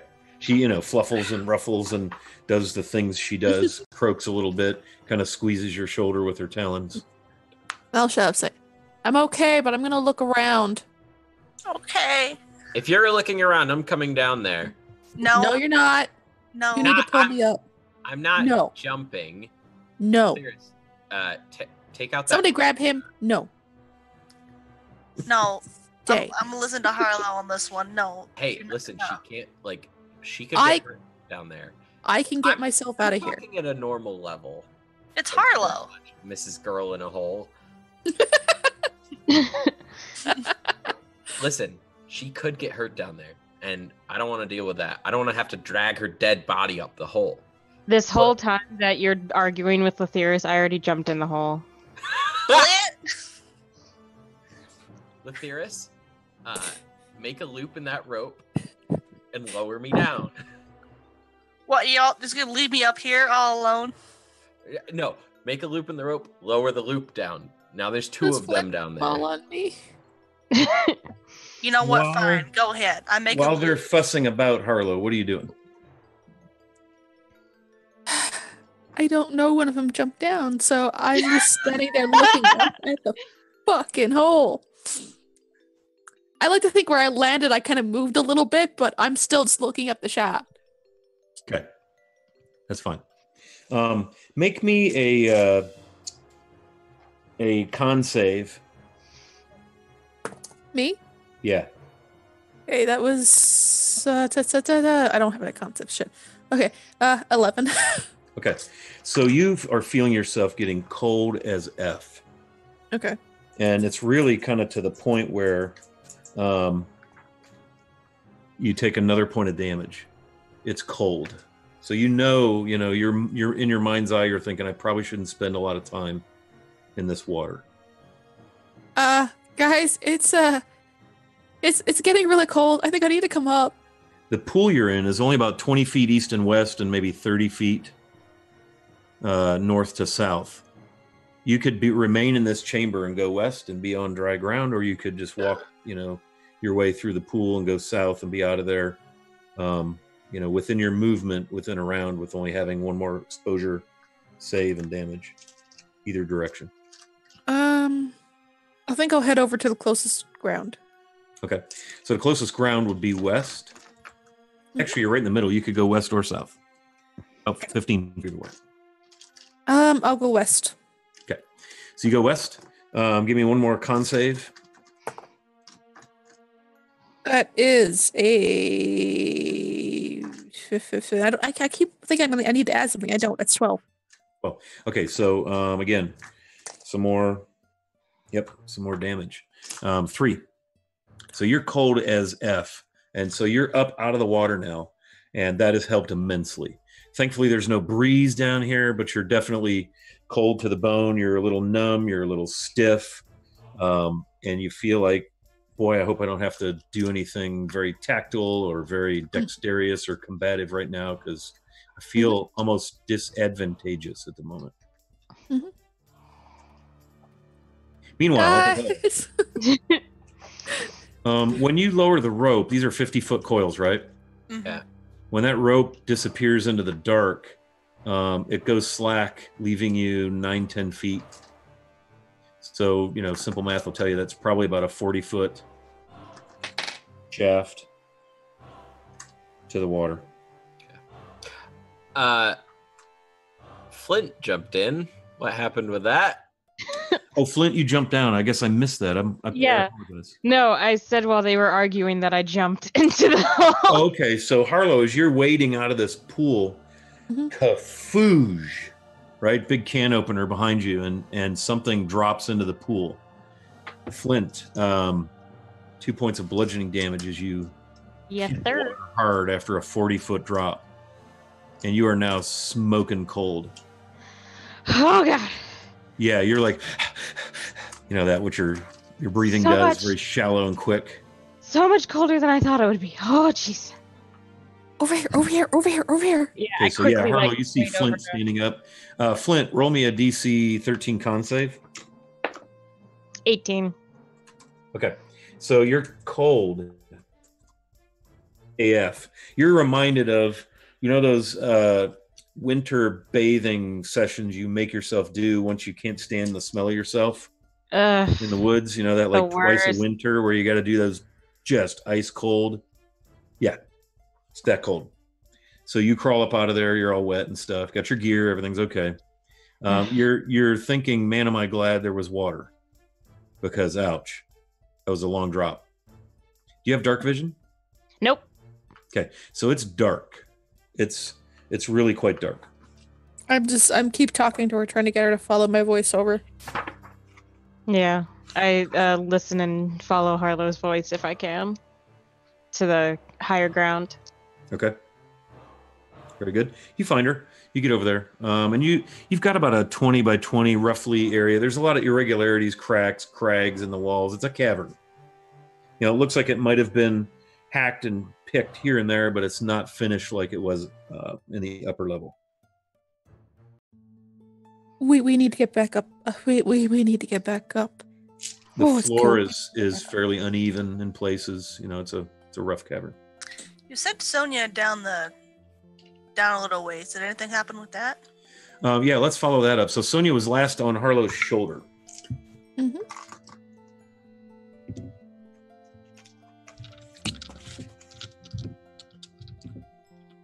Yeah, so I sent her down the shaft, down the not shaft, but down the passageway a little bit. Okay, so as she flies to the south, it opens into a really irregular cavern. It's even just hard to describe, but it's at its widest point, it's probably about 40 feet. It kind of generally there's an opening that it continues on in that cavern, probably about 50, 60 feet from the edge of the pool. That goes it's in the southwest end of the cavern, but it actually kicks back southeast. So she flutters through that, and it's about 40, 45 feet wide, generally on average, just cavernous. The roof in here seems to be 10-ish, 10, 11 feet wide, 9, 10, again, it's rough. And Sonia vanishes around the corner to the southeast, flies about 20 feet, and she's in an intersection. And to her left is a door. Straight ahead, she can go straight or right into a cavern. Whatever's left of her movement that I can see, I'll send her straight. Okay. And then I'll get her to come back to me. It goes down a cavern, 10, 15 more feet. The cavern kind of widens and narrows, but it's no less than 10 feet wide at any point, but it's, some jagged and craggy sort of caverny. Okay. And then there was that door basically to the east, on the east side of the cavern. Kind of catty corner across from the opening that goes west. All right. I'll call her back. And when she's back. She flutters back. There's a I'm cold. Down the end of this cavern, there's like a hallway and a door. And oh god, I'm cold. We need to get back up. We'll come back to this. We need to get back up. I'm cold. I sort of just wrap my arms around her and try to keep her warm. I guess. At this point, I think the rope that we have lowered would be down. Probably. All right, I'm gonna tell Harlow. Well, I tell Harlow that you need to go up. I'm gonna go investigate that door you mentioned. Are we do you go back in the water to get down there, or is it all dry land? No, you can actually walk south in the section of the cavern you're in, but then you'll have to cut through about 8 or 10 feet of the water, so you'll go waist deep again. But you can, with minimal amount of water, go through there. So pretty quickly, it's like less than a third of your movement, so you're not going to spend a lot of time in that water. You're going to chill yourself again, but I don't think you'll be subject to the saving throw. You dark vision. I light a torch. I was gonna put Sonia on your head and just listen to her. She'll flex her claws whichever way you need to go. I mean, I guess we could do that, but I'll be blind if something attacks me. I mean, not to be that guy, but you did just fall into a whole bunch of water. Yeah. Yep. Don't have anything. Yeah, I'm thinking the torches aren't going to be really awesome at the moment. All right. Come on, just follow me. So if you kind of if we look at some throw you a torches on torch? that, yeah, they're pretty wet. All right. Well, What then, if Lethier's or Pavil throws you a torch? We don't know. We're just waiting for them to come back up. Hey, If they guys, asked us, come on. we could throw the torch. We've lowered you a rope. Please get on, and so we can pull you back up. let's go check out this door. Okay, so you're making your way through the water again, very cold, immediate, right? You know how that does to your breathing, shallow and rapid. You go about 8 feet through the water, and you walk southward into a large cavern. And again, it's narrow where you are. As you enter straight into it, it widens out to be maybe 40, 45 feet across. You could walk about 50 feet straight ahead before the passageway narrows and turns to the southeast. So you want to follow along that way? Before I walk along too far, I'm actually going to send Sonia back up to Pavil and just kind of sit on his shoulder and be calm and just kind of like with her head, not a get down here now sort of ruffle, but kind of just like they're okay. Okay. I'm gonna look up at Lethier's. Harlow, are you the one walking with Flint, or how are you doing this? Or is I'm walking? leading Flint. Okay. I'm leading Flint. You've got dark vision. You're leading Flint. Okay.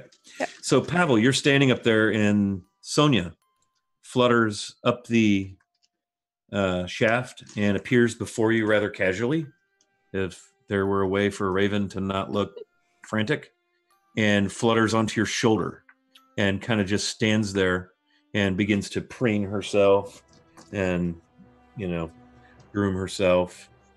Seems calm as a cucumber. Do you speak Raven? I don't think unless the Raven speaks Common, Draconic, Dwarvish, or Elvish. No. Boy, that would have been handy. So I have dark vision. Yeah. Could I just have seen them down in their little hole just move? You would look down there, and it's dark, so you're going to see shadows, and you can see their body heat, which maybe doesn't look quite as warm as it ought to, passing. No, you know what? You can't really see where they're going. You can't see. Once they get out of that water, they're out of your line of sight. Even though it's a 20-foot by 10-foot opening in the floor, all you see is darkness and shades of darkness. There are no real heat sources. I kind of saw them leave, right? You couldn't even really tell that because of where they had to exit the pool. I see. So, by all reckoning, you assume they're down there. Okay. You don't hear any sounds. I will say that you'd probably hear some sloshing and moving about through the water when they make their move through the pool. But it's just the sound of water sloshing. Okay. Listen, they have to be alive. I mean, I assume that the crow or raven, would It pecks you? would disappear. I sort of pat it. Would disappear if anything happened to Harlow, and we haven't heard any fighting. But they haven't I mean, we haven't felt any pull on the rope. I think I'm not going to get off the rope, but I want you to lower me down until I yell stop. And then I'll have you pull me right back up. Just so I can see what's going on. Oh, you're going to see it with your tiny human eyes? Okay. I'm holding a torch. All right. Sure. Whatever You you also say. have dark vision because of No, the dragon helm. I gave that to Harlow. Oh. Well, then I'm putting it on. Jeez. It takes like an hour. Damn it. Yeah, you got to attune. Yeah. All right, dude. So we pull the rope back up. I put my foot into the loop that we had tied, and I sort of wrap my arm around with my left arm, and I'm holding the torch in the right arm. And I sort of kick out and fall at least a little bit until Lethyrus catches it. Okay. I wrap the rope around my upper arm and just slowly let it fall through my hands. So he's keeping the rope tight at his end, and you're lowering him at your end. He's not sliding down the rope with his hand. Correct. And his foot in the loop. Yeah. Okay. So you're fixed on the rope, and she's sliding it through. Okay. So what I'd like to have Lethyrus do is give me a strength check. How about athletics? Even better. Pavil, I'm going to have you give me an athletics check with advantage. Okay. You're not trying to do quite as much. 25. Okay. Athletics, you said? So you begin with advantage. Strength. Yeah. That's going to be a whopping 14. Okay. So you feel yourself being lowered down in there. Lethyrus, you're just like kind of thing. Easy peasy lemon squeezy. Pavil, you feel your feet reach water. Stop. I stop. Okay. So you're ankle deep hanging there. Okay. You have the torch? Yep. Okay. So you see a pool of water that you're currently kind of in the center of, kind of hanging there, turning slowly. You're almost like an old disco ball. Okay. You're in a cavern again, just as I described earlier. Aside from the shaft you're coming down, the ceiling is 10, 12 feet, a little higher over here near the shaft. The pool is about 30 feet north to south and about 20 feet east to west. Yeah. There's about a 20 by 30 dry area in the west side. Yeah, I mean, I recognize it. Yeah, you've been here. Yeah. You see wet footprints and water that's been dragged up to the west. And then give me perception.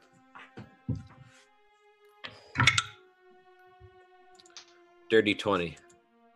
We're not being quiet either. We're talking to each other.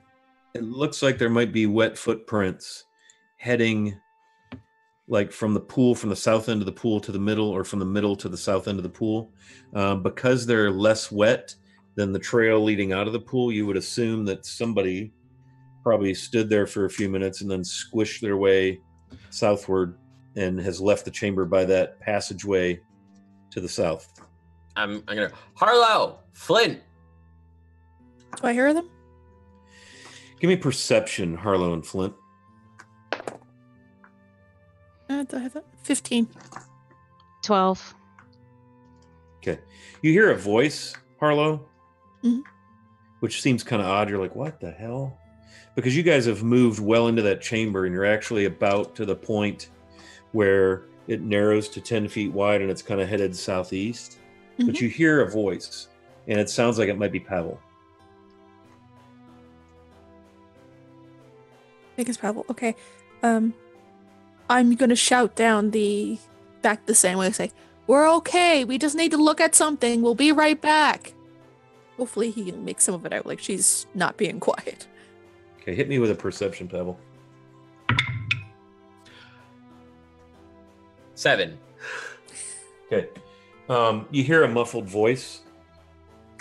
Sounds like it might be Harlow.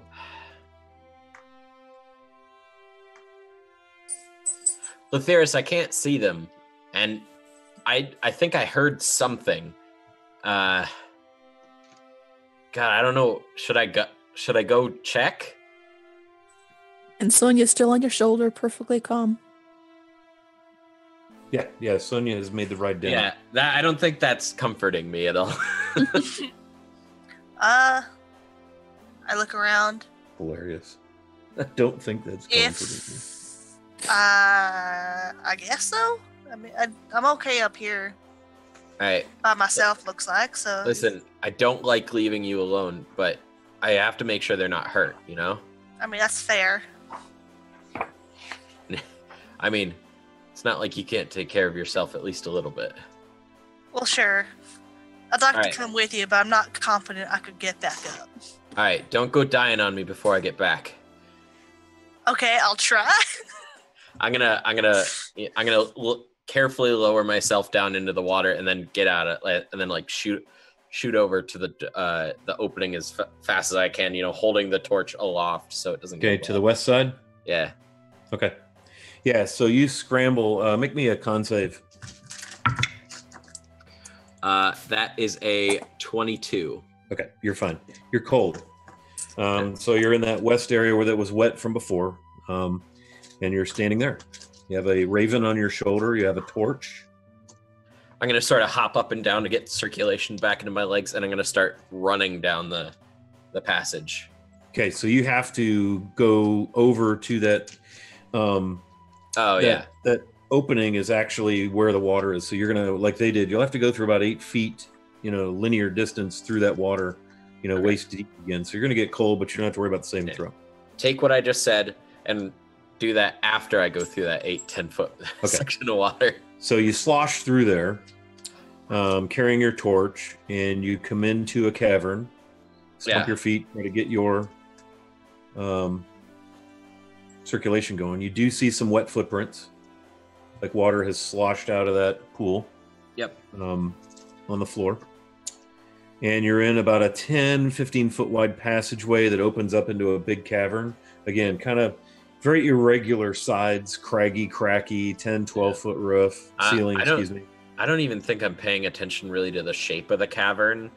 I'm just following the wet footprints and just running. Okay. So, so you can go 10, 20, 30, 40 feet. I'm going to forward to Harlow and Flint. You go about 15, 20 feet and come to a doorway on your left.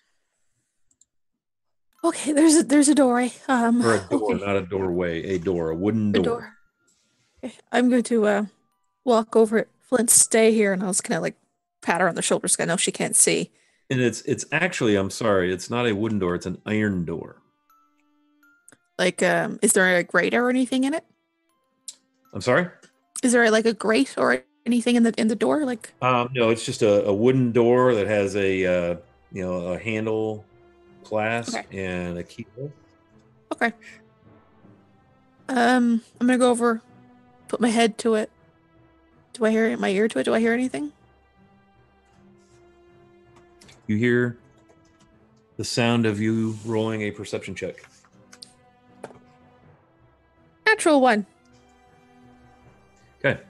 It seems very quiet except for the pounding of your heart in your chest. Okay. I'm gonna like feel around until I can feel the door and put my ear to it and give it a listen. That's gonna be 22. So. Okay.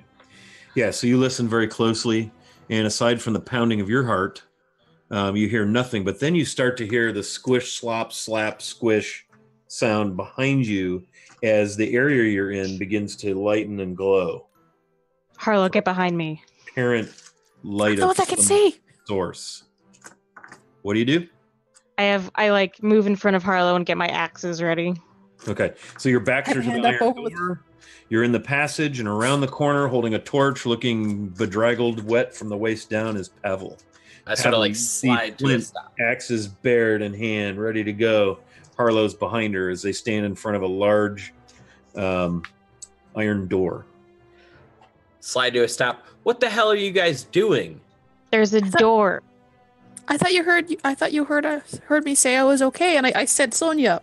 Okay, yeah. I'm shivering. I don't know what your bird sitting on my shoulder meant, and I didn't hear you. I heard something. Okay, sorry.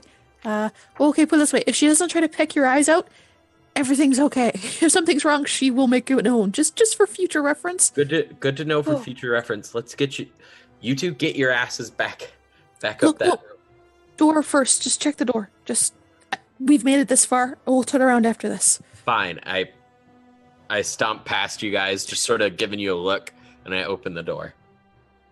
Okay. The door's locked. It does have like a handle type thing and a keyhole. Key in door. You have a key. Where did you get this key, Shannon? I got it from Zelligar in the room. There was a key in the drawer. Pit of And then acid. there's also a key from Last a pit of acid. session. Yeah. Which key are you using? I'm going to try both of them if one of them doesn't work. Okay. So I'll try the acid pit key first. Okay. It's not the right size. Just doesn't Okay. look like it's going to fit shape-wise. Let's try Zelligar's key. Okay. So you're going to try to unlock the door Yes. with this key. Yes. Do I understand that correctly? Okay. Yep. So you insert the key into the door. Yes. I turn the key. So you turn the key and you hear snap and a mechanism, and the door kind of pops a little bit. Keys. Oh, holy shit. We have 3 new advantages from tabletop loot. Thank you, Woo! Very Tabletop much. Loot. You guys are amazing. Thank you. Oh, wow. These are Holy from you, Tabletop Loot. Guacamole. Yes, Let's see. all these. Actually, I'm playing with all tabletop loot stuff tonight. These are from you, Tabletop Loot. I have so many freaking Tabletop Loot dice. I love you guys. Okay. How's that for sponsoredness? Thank you for sponsoring Castle Mac, by the way. Okay, so you've unlocked this iron door. I pull it open. You pull it open, and this cavern extends. Eldritch What's that? blasts ready.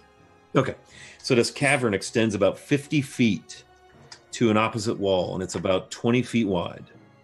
The cavern kind of bends and continues to the north, but your attention is grabbed by a quartet of small, hovering little creatures that appear to be composed of molten rock magma.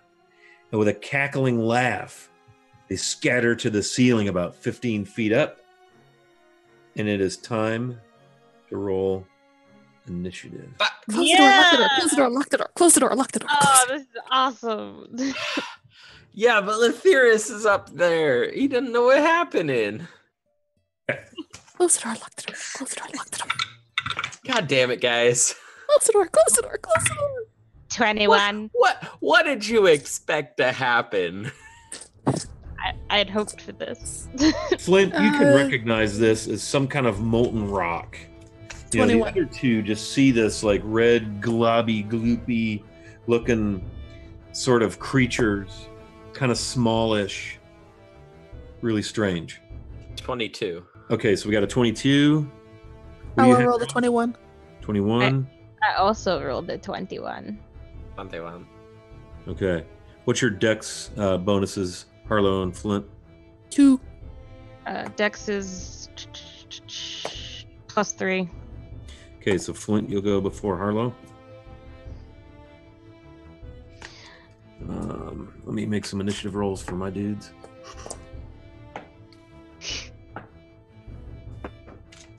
A's. Okay, y'all ready? Yes. Okay, so you got these duders hovering up around the ceiling. They're cackling and laughing at you and pointing. And it is Pavil's turn. Are these guys grouped up? They're kind of spread out. Okay. I learned this. I figured I'd ask. Well, they're looking like they're, taking strategic, tactical combat. That makes sense. I'll set the torch on the ground, pull my bow, and fire at one. Okay. Using my -5 + 10. That's gonna be a 22 to hit. Okay. That does have success against their armor class. Sweet.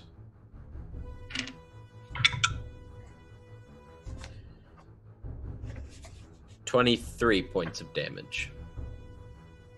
That's one hell of an arrow. Well, it helps that I rolled max. That's not a bad thing.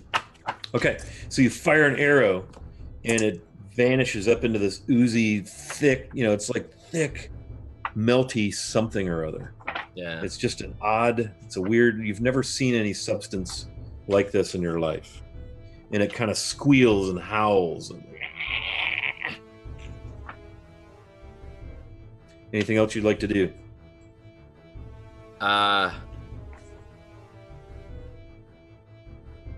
No.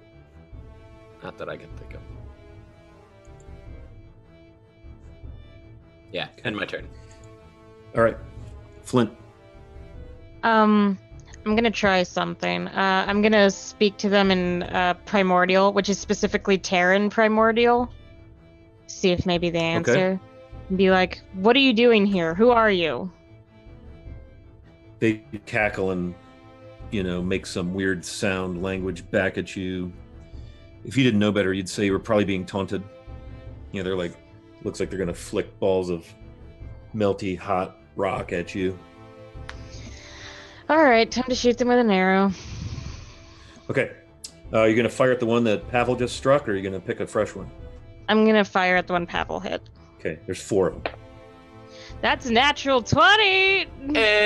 Keep on your attack roll. Pew, pew, pew, pew. Tabletop loot dice, baby.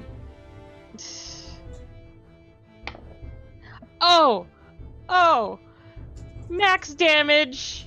So that's... Nice. Let's see, so I double it? Rolled the Two dice dice. twice. Oh, I rolled twice. Okay, so that's 23 damage. Okay, so you fire an arrow into this thing, and it squeals and howls and spirals down and poof, lands on the floor. I need each of you to make a Dex saving throw as this thing lands on the floor because it implodes. 'Cause you guys are just barely into this cavern. 6. And they're near that end of the cavern. 6. 16. Okay. Harlow? I'm trying to select the dice. That is a 12. Okay. So, Pavil, you are struck by smoking hot, molten rock, and you take 9 points of damage as this thing bursts and rains down fiery, molten rock. Harlow and Flint, it just kind of glances off of you or maybe doesn't hit you. I would like to think that my body blocked the splatter. It explodes when it dies. Yeah, sort of. Okay. Flint, is that, the extent of your turn? Let's see, what else am I gonna do? Yeah, that's it. Okay. I have Harlow next. All right. There's one down there, 3 kind of hovering around the ceiling. They're almost right above you, 15 feet up, but they're moving around. They're not just all laying up there right beside each other. Okay, so if they're doing that, would they get an attack of opportunity against stuff as we start backing up?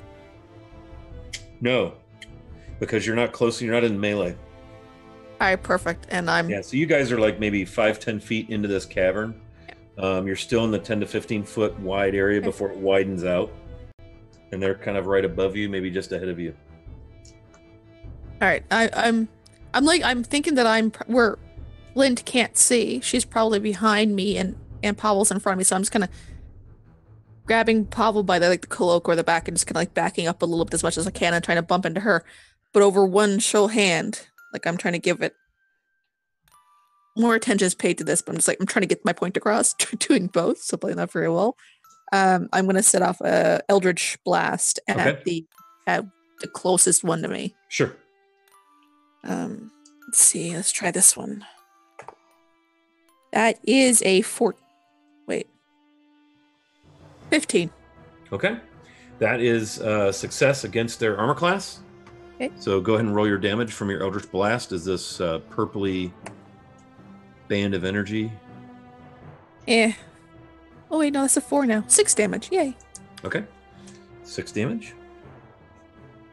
So it just absorbs into it, fires into it, and kind of that sort of thing. Okay. Okay. Will that end your turn? Like I said, I'm still trying to get the point to them of backing up. So I like to think I probably moved everybody back a couple of feet, or probably not very much. Yeah. So Flint, as she's doing her magic arcane energy bolt, her wheelie dealy there, she backs right up into you, and it looks like she's kind of pulling Pavil with her. So Pavil, you feel yourself kind of pulled back as Harlow kind of reaches over your shoulder and fires this eldritch blast up at this creature at the ceiling, hitting it and wounding it. But she's, for whatever reason, kind of pulling you backward toward the door. You guys are still maybe 5-6 feet into the room. Yeah, I don't resist being pulled back. So. Okay. It is now our turn. And the one closest to you,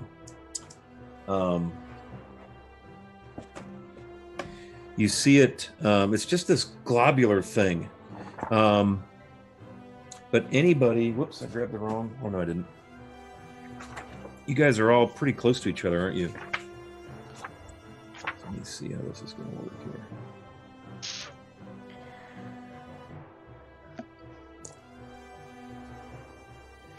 Okay, are any of you carrying or wearing anything metal that's visible?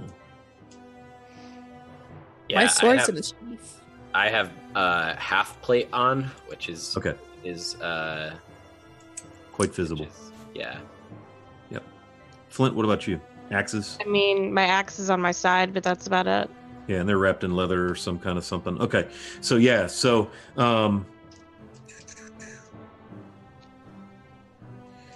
you notice, Pavil, that your half plate is starting to glow red hot. And yeah. And so you're going to have to make me a spell save. Oh, I guess it'd be an intelligence save, right? I guess. Yep. Dirty 20. Okay. So you manage to resist this, but your metal armor starts to heat up. But for some reason, some way, somehow, you manage to reduce this burning, but it's hotter than shit. Make me a con saving throw.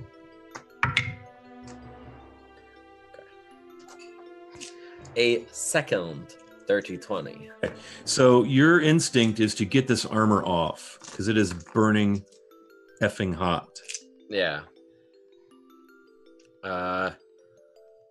Fun. Yeah, so you're just like, holy shit, your armor's starting to glow. It's getting hot. Your sense is, I need to get this armor off or it's going to burn the absolute... yeah, I just won't be able to do it till my turn, so... All right. The other two, or another one comes flying down with, it kind of forms talons, like it's coming in like an eagle, and it's going to try and make an attack on the next person in line, which is Harlow. Mm-hmm. Okay. Oh, nice. Okay. Hit me with a... no, nothing. Never mind. You got 2 claws coming at you. Where's my other D4? There it is. That's 5. And 5 is 10 points of damage from claw slashing clawness. Plus 3 fire damage. I'm resistant. Okay, so no fire damage. No, you're immune. Yeah, that's what I was thinking. I'm immune. Yeah, so no fire damage. Yeah, with the mask. But you take 10 from rending claws as it kind of swoops down and rakes across you.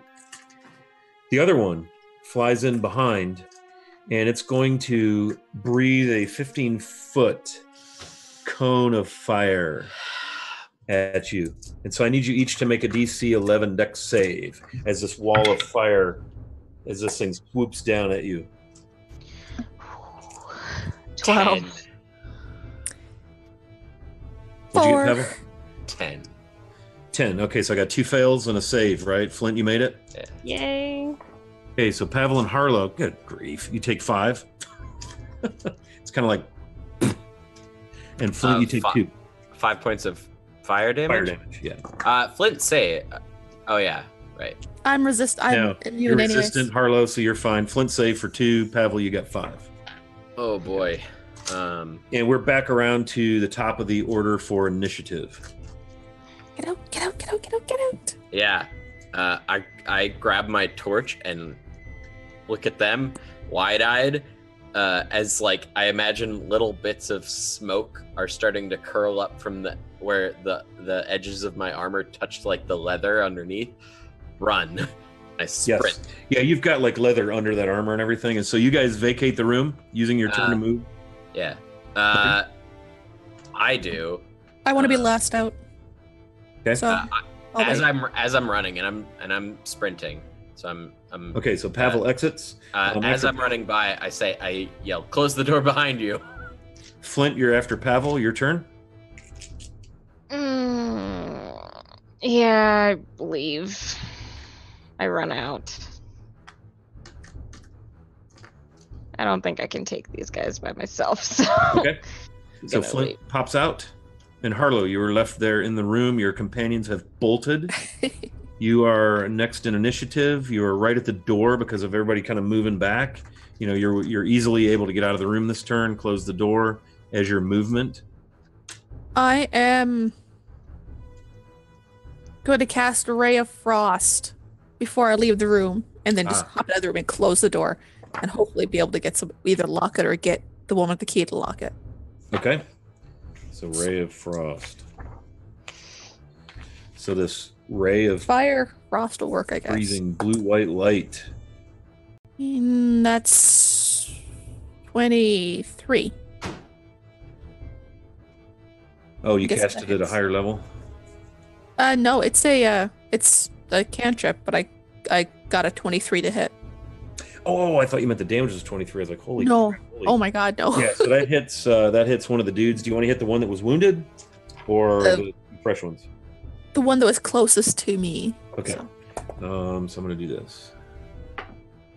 Okay. It's just 7 damage. That just happens to be the one that was wounded. Mm-hmm. Roll your damage. I got 7. 7, okay. Bear with me a second here. When you are vulnerable, is that double damage? Twice the damage. Okay. Roll. Yep. So 14. Okay, so you blast this thing with a ray of cold, and it shrieks and howls, and then you said you were going to exit? Yeah, I'm exiting and closing the door. And closing the door. Okay. So you guys are on the other side of the door. You see immediately the door begin to turn red and heat up. Go, go, go, go, go, go. Run. Everybody ahead of me, go. They're gonna follow us. I'm the only one that they can't burn. Go. I know. I'll hold I'm them just off and saying. follow behind you guys. I'm running, but I'm like I've got my bow ready and I'm looking over my shoulder. The minute I see anything whip around the corner, I'm shooting at it. And just get ahead of me. So you guys cruise? Yep. Pavil, Flint, Harlow? Yep. So you go back in the way you came? Mm-hmm. Okay. So as you're running, Pavil, your armor begins to cool. Okay? It's still hot as shit, but it's no longer red and glowing, right? Yeah. Flint, you're behind Pavil. You would notice this. Pavil's got his torch. Harlow, you're behind Flint. You guys run through the cavern. You come to the pool.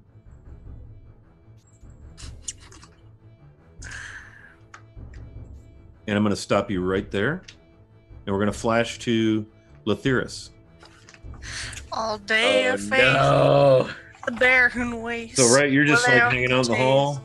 Water. Do-de-do-de-do. I'm kind of just hanging at the top, still holding the rope, just singing to myself. Do-de-do-de-do. Without the taste of water, cool water. Okay.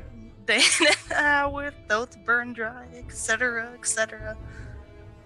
Copyright infringement. Okay.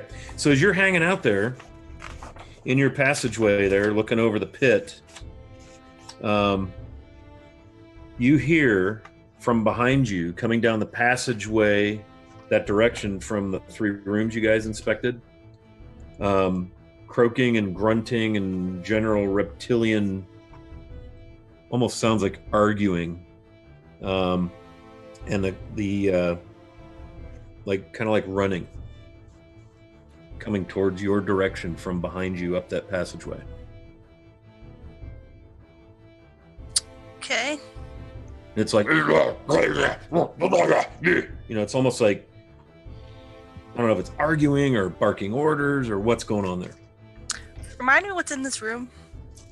So the room you're in, you're actually standing in the hallway. You had just turned right. So you're in a 10-foot passageway with the door open overlooking the pit. Okay. What are the stats on the shield I have now? You have a really nice shield. Yeah. Like nicer than any shield you've ever seen. And shields are like +2 to your armor, right? Okay, yeah, so it's just a fancy shield, but the stats are the same? Yeah, the shield gives you +2 to your armor. It's a +1 shield, so it would give you +3 to your AC. Oh. Excellent. A +3 shield. Well, the shield is +1. The function of the shield gives you +2, then the magical bonus gives you a total of +3. But it's a +1 shield. Well, sure, like overall. But overall, you get 3 to your armor class. It would be Nice. 3. Great. Okay, I'm going to look in the hole.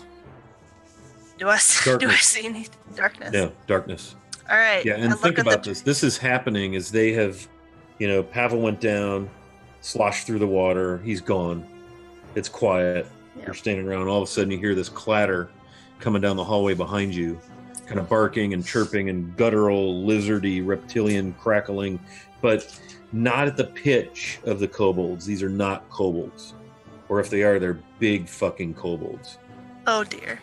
Because it's a much deeper, gruntier, guttural thing going on. That hurts. I didn't want to leave him. All right. I was worried. Look at the hole, see nothing. Look towards the noises. Okay. You see torchlight coming, and around the corner comes 2 big, honking, spiky, lizardy, think like humanoid iguanas, buffed out. Let's roll initiative. Okay. Oh no. They're not holding weapons, but they got some wicked-looking claws, fangs. They're drooling. They don't look incredibly happy to see you. What were these? 15, by the way. Okay. Were these the kind of thing that I shot in the chest that one time and it died? I don't remember that. Okay. So you can act first. I do not apparently care to roll well on initiative. So you are up, Lethuris.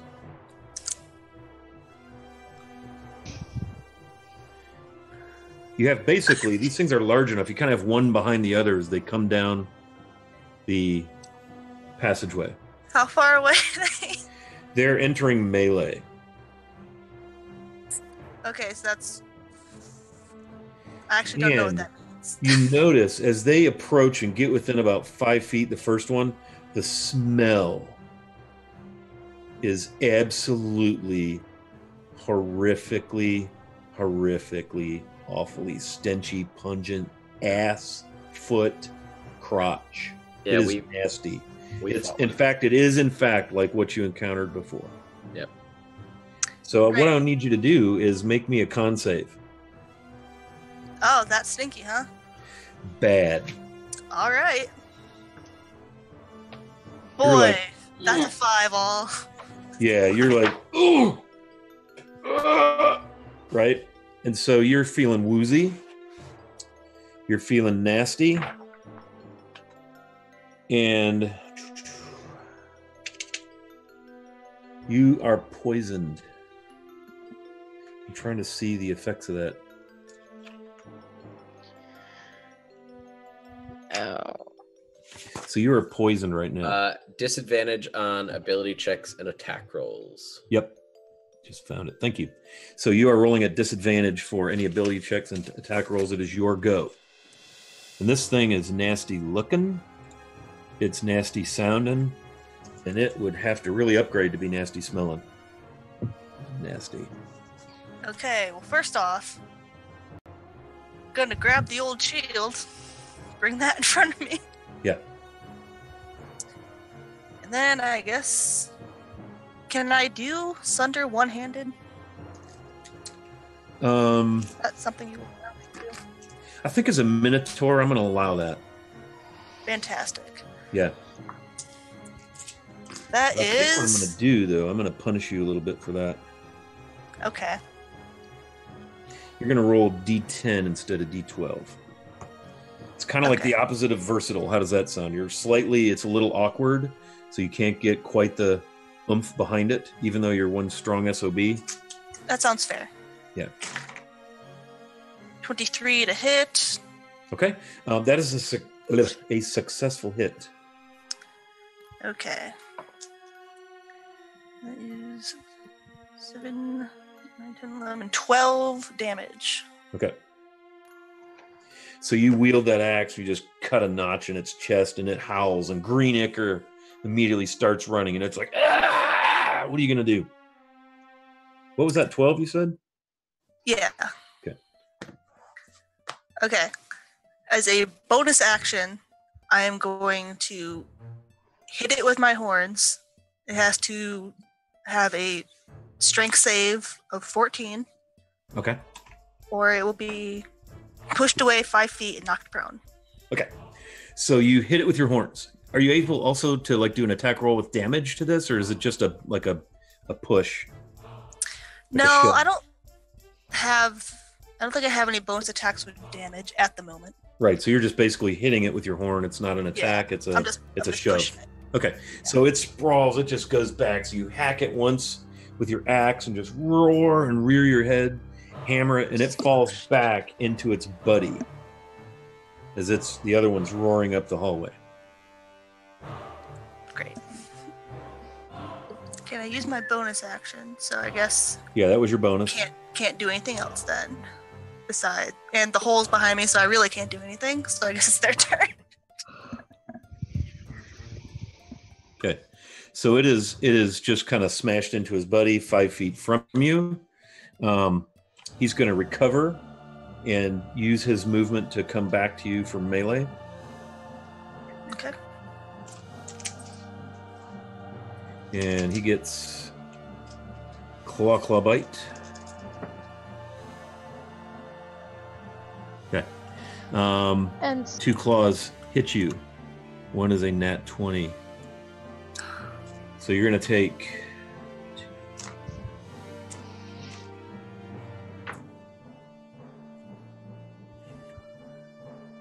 9, 3 is 12 total from the 2 claws. Easy.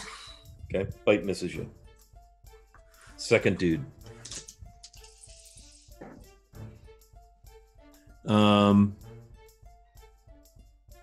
I've got a 10, a 12, and a 15. 15 doesn't hit either, does it? Nope. What's your AC now? Right now it's 20. Okay. Yeah. So 3 misses. You're up.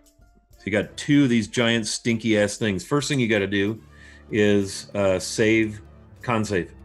Okay. 19. Okay. So you managed to, after puking in your mouth a little bit and being doubled over and having a real struggle, you've managed to shake off this effect of the stench of these nasty reptilian, and they're like seething and spitting and, they're almost like fighting each other to get at you. And it is your attack. Okay. I would like to rage. Do your thing. Oh my god, that's a nat 20 to hit. Oh, Nice. sweet, man. Nat body. So you get double damage on that, plus rage, plus stuff. I have something called Savage Attack 2, which would originally give me double damage. Okay. So, question is, would that give me triple damage? Or just double damage? The nat 20 gives you an extra damage dice. So Sure. that tells me you're getting 3 damage dice instead of 2, or 3 damage.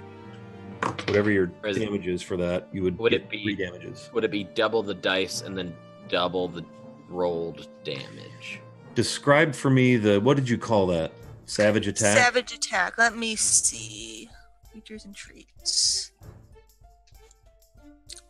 See, savage attack. So when you score a critical hit, roll 1 of the dice an additional time and add to the extra damage. Yeah. Yep. So Just an basically extra 3 roll. dice rolls. Yep. Go ahead. That. Nice. Is this your axe again? Yes, it is. Okay. 9, 10,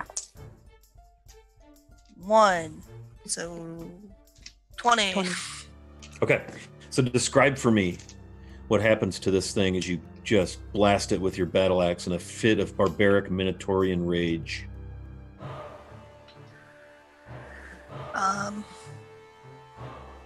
Okay, I bring it.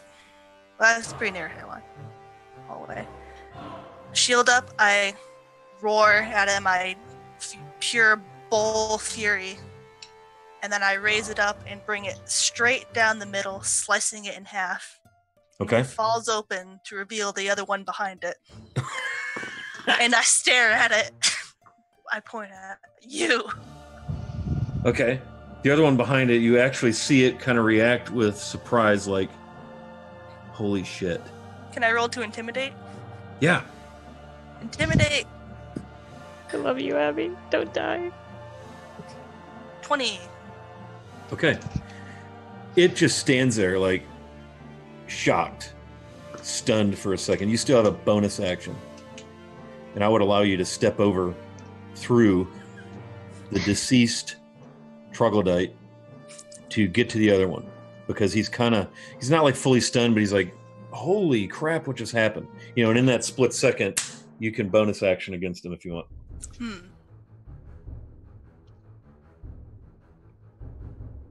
I guess I will. Can't bonus attack, so I guess I'll just hammer horns again. DC 14. Try to knock him down. Yep. We're back.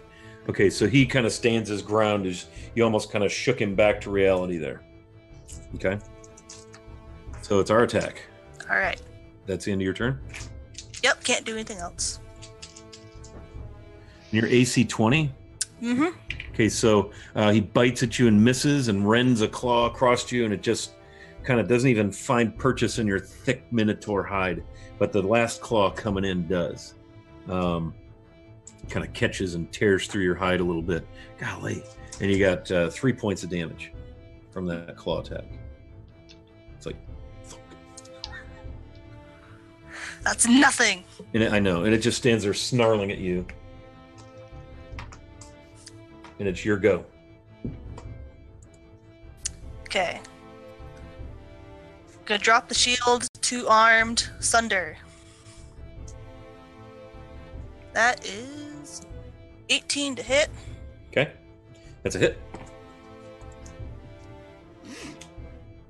Let's see, 11, 12, 13, 14, 15, 16, plus I'm still raging, so 19 damage.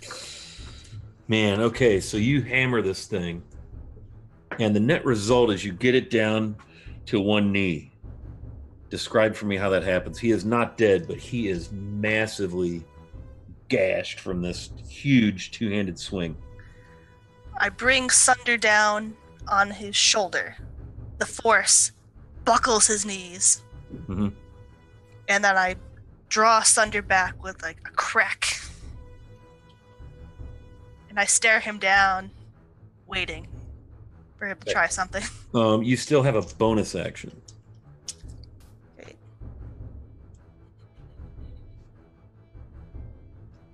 And movement. And movement.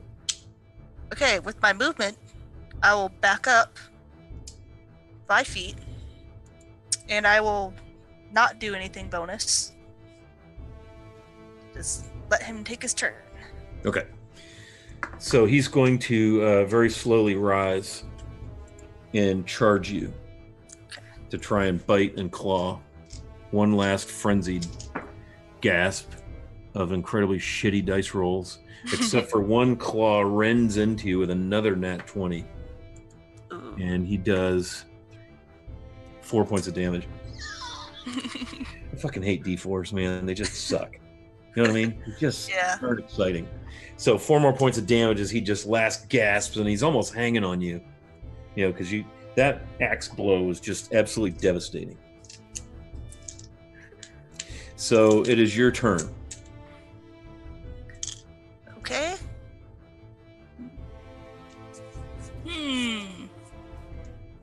You're just toe-to-toe with this giant lizard dude. You know, right beside the pit, right in the hallway, kind of close quarters.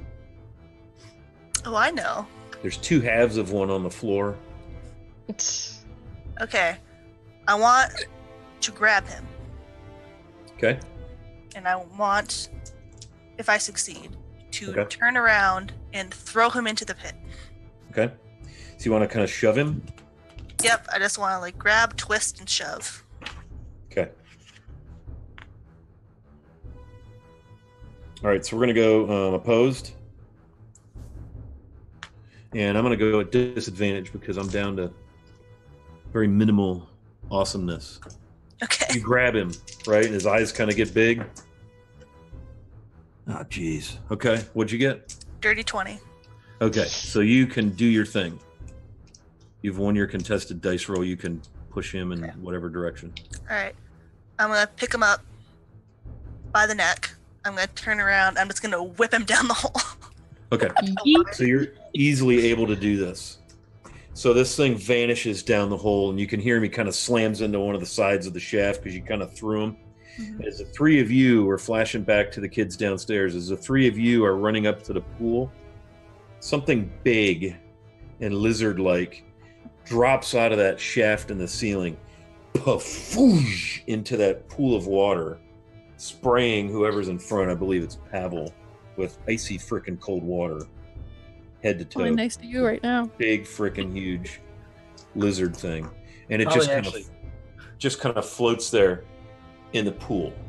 So all you see, this happens quickly. So for all you know, you don't know what that was, but it was some big lizardy dark. I imagine that after the initial rush of like, whoa, that's cold, it actually probably feels pretty good. Steam coming off your armor, sizzling. And you're right at the foot of that pool. The 2 behind you also got a little wet, but it wasn't anything like what you got. You know, picture like Shamu at the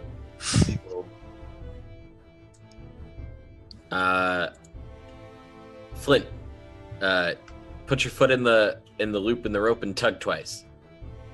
Well, I don't know. So I pull on the rope. Okay, is the rope tied off upstairs? I forgot to mention I tied it to Bill. Okay, so the rope is tied to his harness or whatever. Yeah. Okay, so as you're standing there, Lathyrus, kind of catching your breath, there's a stinky troglodyte carcass cloven in half at your feet. There's the other one's gone. There's a trog floating in the pool down there, and the rope is tugging. I rush over and I grab it. Okay, and you can feel dead weight on the other end of it. Okay, start pulling. Okay. Flint, I'd like you to make me an athletics check to hold onto the rope. And Lathyrus, I'd like you to make me an athletics check to pull the rope up. 19. It's going to be 16. Okay, no problem. Lathyrus is like... And Flint breaks the plane of the pit area.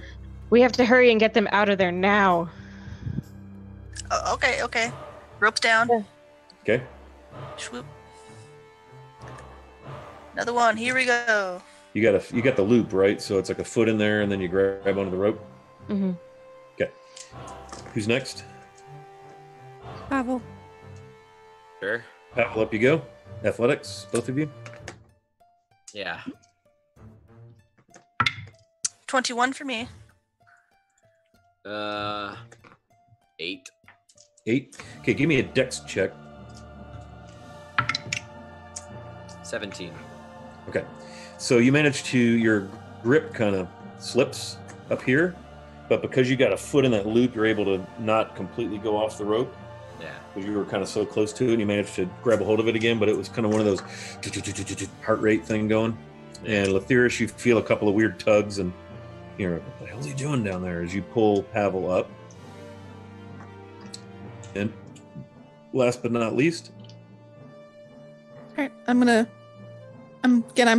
watching down the passage for anything that comes, and I'll stick my leg in the loop, wrap one hand around, and keep the other out. Get ready to cast something.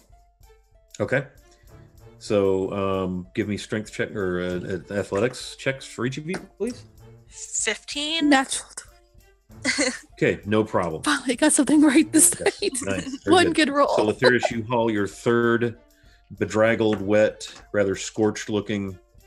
All three of them look like they've seen some kind of fire activity, little scorch and burns and some hair singed. They're wet, but Pavil looks a little bit scratched here and there, and his armor seems to be steaming a little bit.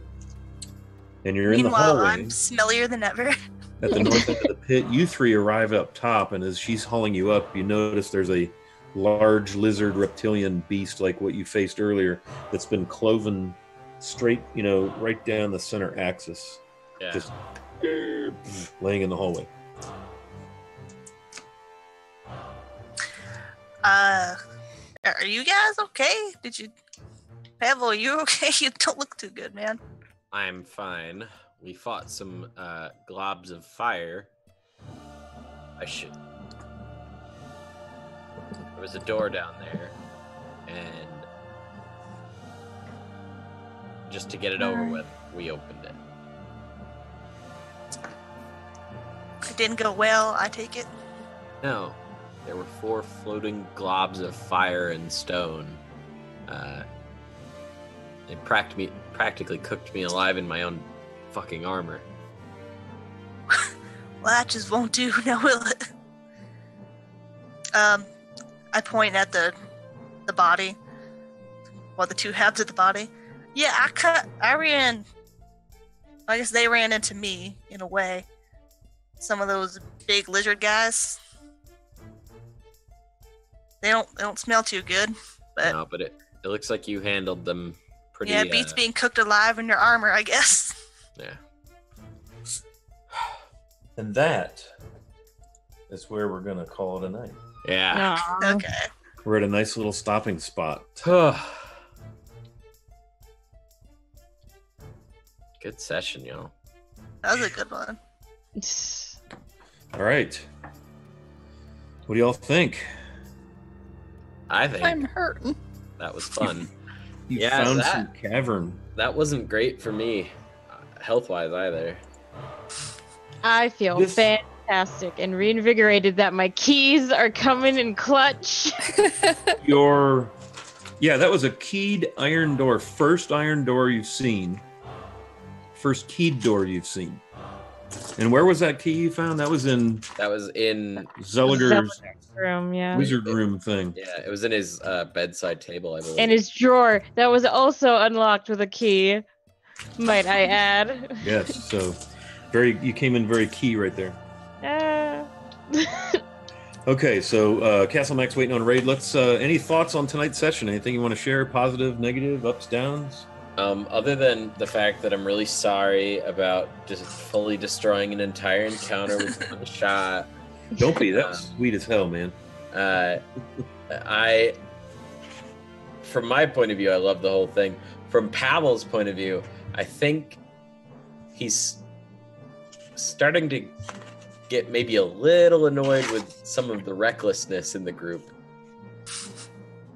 And I mean, obviously, he's also a little annoyed at himself for that too, but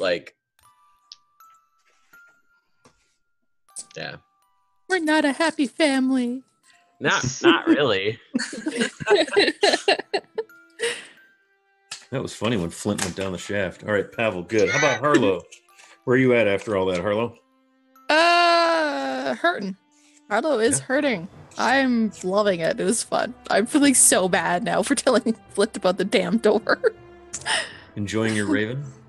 Yeah, yes. Sonia's so much fun. I love her so much. Nice. Very good. Flint.